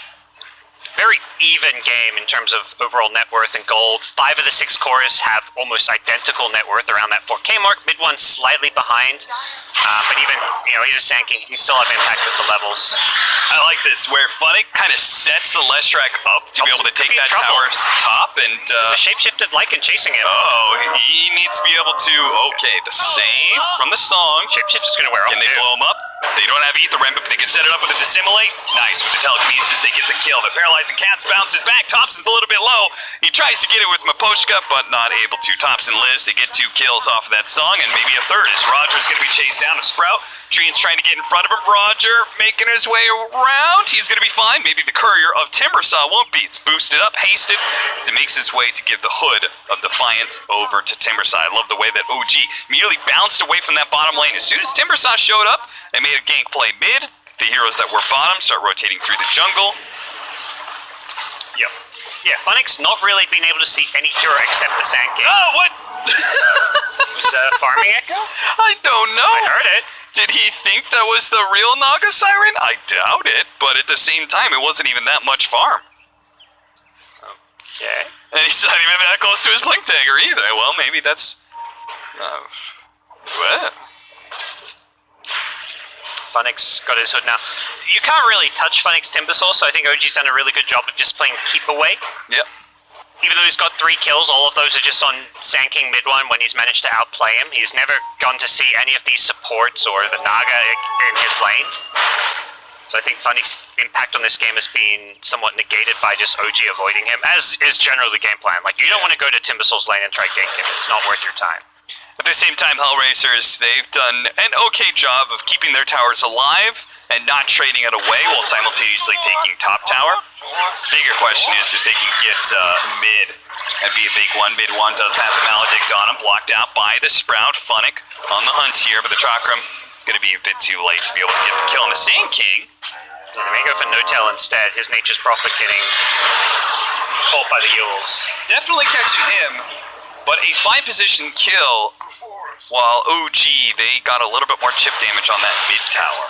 This is the item they've been waiting for, though. This Yules Lesh is the setup and the kill threat they've kind of been lacking. Before now, it's just been like a fissure set up into a Lesh stun or something, but now the Leshrac can make plays for himself while the Shaker farms Blink, for example. Yeah, there is a slight animation, longer one for Dissimulate and a very slight animation for Astral Steps, so Maybe he can catch Thompson here. The Fisher and the Yule's going out at the same time, so that will definitely miss the kill as a result of anything. The pull back with the Aether Ren, the Thompson. He wants to get aggressive here. The simulate damage, almost enough to finish off Kasani. He needs a few more hits though, a few more swings, and he does get the last one. The neutral creep took it. It wasn't Thompson. Kasani killed Thompson first before he died to the neutral creep pretty much at the same time. Two go down on the side of OG. The neutral creep denied means HellRaisers very happy with that exchange as they push mid. It actually ended up mattering that he didn't have Echo Slam too, because in my head I'm like, it's 12 minutes in, he doesn't have Blink. That Echo Slam, yeah, it's kind of wasted, but at the same time, usually you never use Echo for the first 15 minutes of the game. If he had Echo there, Leshrac would have been more than okay.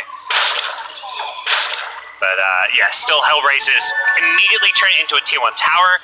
They TP bottom to keep that tier 1 alive. Both their mid and bottom towers very low, and it looks like they will deny the bottom one, but as you kind of mentioned, they've done a really good job keeping them alive for as long as they have. Stolen Death Ward. Not amazing, but okay. Looks like No-Tail wanted to slow down Kasani and using his own body to be able to do so. Mid one is going to be able to catch up. Hits the Burrow Strike with the Death Ward that was stolen earlier. Means Kasani, he's okay. Poshka, you don't give Death Ward away. That's a big no-no. Yeah, gotta pop that Voodoo Restoration immediately afterwards. But luckily for Leshrac, it does not give them enough damage to bring him down. As Lesh is off to a fantastic start. After farming that stack, getting this Yule Scepter, has died a few times, but has all the farm that he needs, have a good impact on this game and to help deal with this Naga Siren. Blink Dagger flying in for mid one, so watch out for those big epicenters. Almost has level 2 epicenter as well. So this may come to a point where they can finally deal with the Timbersoft. They blow everything they have sort of deal. Oh, and Shaker, Roger's got his Blink now. 15 minutes in, very good timing. On the Blink Dagger, so he's matching mid one, who's the offlaner. Yeah, that is quite good. Mid one, he stalled it up for a Soul Ring and a Magic Wand, but there's no like big first item that he got into the Blink Dagger. It's not like he has a Veil of Discord. So we'll see HellRaisers probably try and bait around this Leshrac as much as possible. Kasani, yeah, he's just sitting in this mid lane, showing himself. Shaker sitting behind. No Dire Vision has scouted out this Blink Dagger yet. Thompson going for a full physical damage build with the Crystallis. Roger's doing a good job just sitting behind cores while staying in fog. They then plant sentries to check for wards. They're like, okay, we want to know if they've seen this blink because that can kind of affect your next move, so they make sure there's no wards. And they know that OG are not baiting Thompson mid necessarily. That means since they know the counter from mid one, a nice 2-man Burrow Strike. The Echo Slam goes out, but Thompson already jumped away. He gets the Aether Ren, then pulling back in Kasani to his doom. Nyx, he's going to try and rectify this, but he's immediately met by a Song of the Siren. OG setting up. Are they going to try and take this fight? Looks like they may be out of ammo here. Very happy with the exchange of a 1 for 2 and a Shapeshift used for nothing there. Just great read from OG. They did that without vision. They hadn't seen the Blink Dagger. HellRaisers go for that because of the fact they realize there's no Observer Wards. And Funnick may be going to die for this one as well. He's got some decent stacks up on the reactive armor. That Stolen Chakram putting in the pure damage work, mixed with Thompson's burst from the Dissimulate. It's enough to get another kill, and all of a sudden this game turns around. It was looking okay for HellRaisers, but all of a sudden OG strike hard and fast, and they pulled back that net worth lead to even. The experience still slightly favoring Kasani and the rest of HellRaisers, but maybe now Kasani's gonna die. In his haste, he tries to throw out the stun, immediately misses onto No-Tail, and can't even get that 5 position, dead before he dies.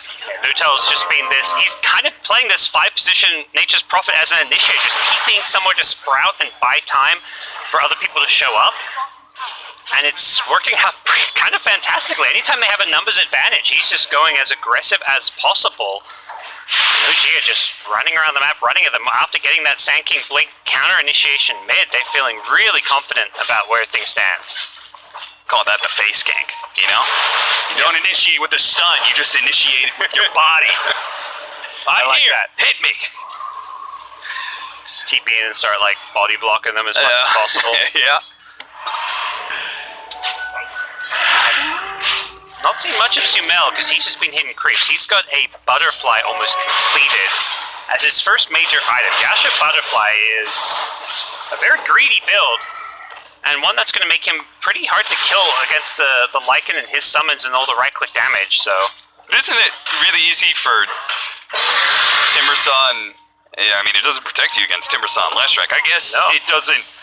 It's not like Manta would help any better against those heroes, but still. I guess it's just a farming item, but yeah, Manta is normally the first time you get just for that farming speed that the extra illusions give you, so... Smell is a different idea. Maybe this is some of his own personal take on carry Naga Siren and how it needs to work. Like, I don't see him ever really team fighting and using his illusions in these fights when HellRaisers have heroes like Lesh and Shaker alive, and Timbersaw. I mean, they've got 3 heroes that just blow up his illusions, so he's probably itemizing somewhat just for his like main hero to be more of a carry this game. Saksa, they see him taking the shrine, he's gonna jump forward, Echo slams him, tries to hit the Fisher, but there's the song from Sumail. OG was very well set up here.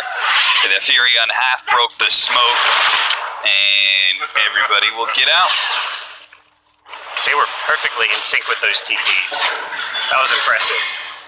Usually it's like the Naga has to be the last one to TP out, but they just TP'd at the identical times. Or maybe that says something about Sumail. Yeah. He's like, y'all better get out, I'm leaving. He's like, yeah, I've done my job. He timed his TP to start as soon as the stun's on the...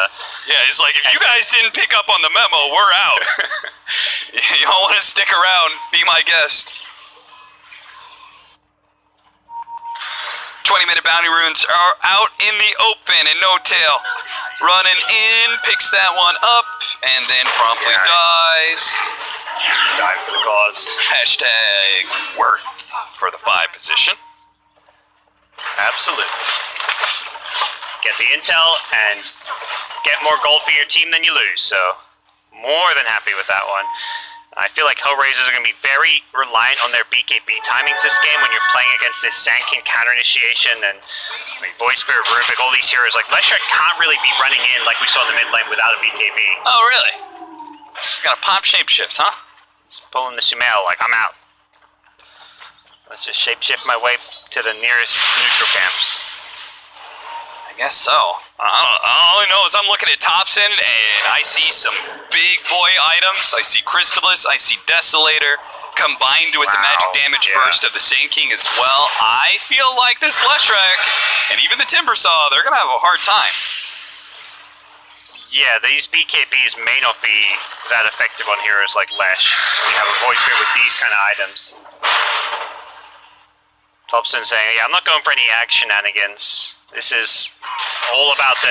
And you need single target damage. You've got a Naga. This is just a hero that's going to keep sending illusions in, pushing out waves, slowly whittling away at heroes. You need somebody who's like, I'm going to go into this hero and they're going to die. They're going to die quick, and that's what Thompson's... That's his goal here. 10 to 10. 21 minutes in. OG having a slight lead.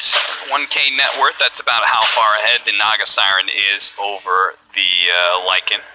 But both teams kind of poking at each other, but it seems to be they're both somewhat confident in their ability to go a little bit later. Yeah, it's like you say, they both seem confident at the same time in their late game prowess. And so if their moves aren't quite connecting, especially HellRaisers, feels like a lot of their moves, that last smoke, that shapeshift at bottom lane, not finding any kills, they're not able to make a whole lot of moves with that. They just keep on farming. They do get the kill on No Tail, but it may be traded out here. Nice. The Yule's stopping that epicenter. They still have ways to cancel his TP out with the Rubik, though, so they gotta walk their way back, and Roger syncs up with them to make sure they get out. Oh, Funnick elsewhere. Get it? Oh! Sumail gets a solo kill. Okay. Sumail killing Funnick, that was wild, but also the telekinesis. They're stopping a TP, and because they stopped Kasani's TP, I believe they stopped somebody else's as well, so they make sure nobody gets caught there. How did the Naga Siren bring down a Timbersaw? Echo!